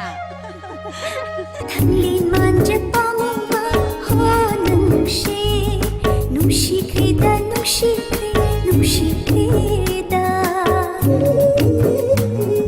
ꯊꯝꯂꯤ ꯃꯥꯟꯖ ꯄꯥꯝꯕ ꯍꯣꯅ ꯅꯨꯡꯁꯤꯈ꯭ꯔꯦꯗ ꯑꯣꯟꯊꯣꯛꯅꯁꯨ ꯅꯨꯡꯁꯤꯈ꯭ꯔꯦꯗ. ꯑꯅꯧ 이베마 ꯅꯨꯡꯁꯤꯕꯤ ꯑꯣ ꯅꯪꯁꯦ ꯄꯥꯝꯃꯨꯈ꯭ꯔꯦꯗ. ꯑꯅꯧ 이베마 ꯅꯨꯡꯁꯤꯕꯤ ꯑꯣ ꯅꯪꯁꯦ ꯄꯥꯝꯃꯨꯈ꯭ꯔꯦ ꯑꯣꯟꯊꯣꯛꯅꯁꯨ ꯄꯥꯝꯃꯨꯈ꯭ꯔꯦꯗ. ꯊꯃꯣꯏ ꯑꯅꯤ ꯑꯃꯠꯇ ꯑꯣꯏ ꯄꯥꯝꯃꯨ ꯅꯨꯡꯁꯤ ꯋꯥꯏꯊꯨꯡꯅꯅꯤꯗ ꯑꯣ ꯋꯥꯏꯊꯨꯡꯅꯅꯤꯗ.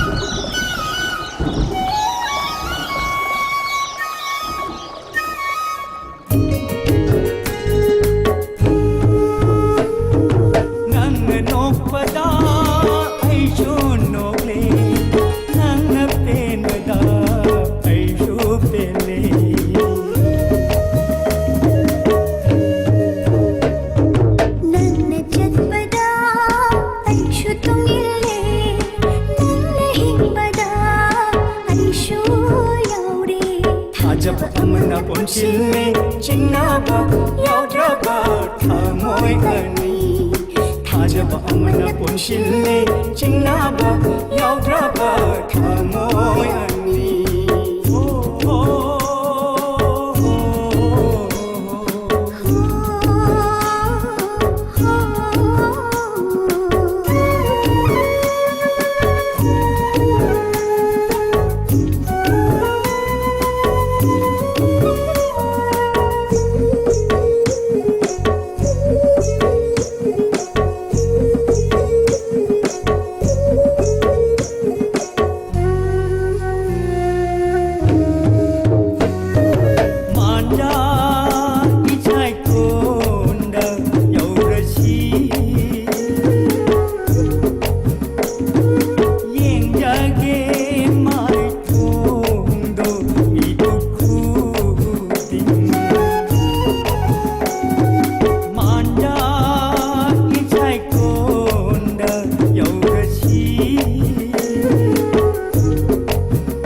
Shamelessly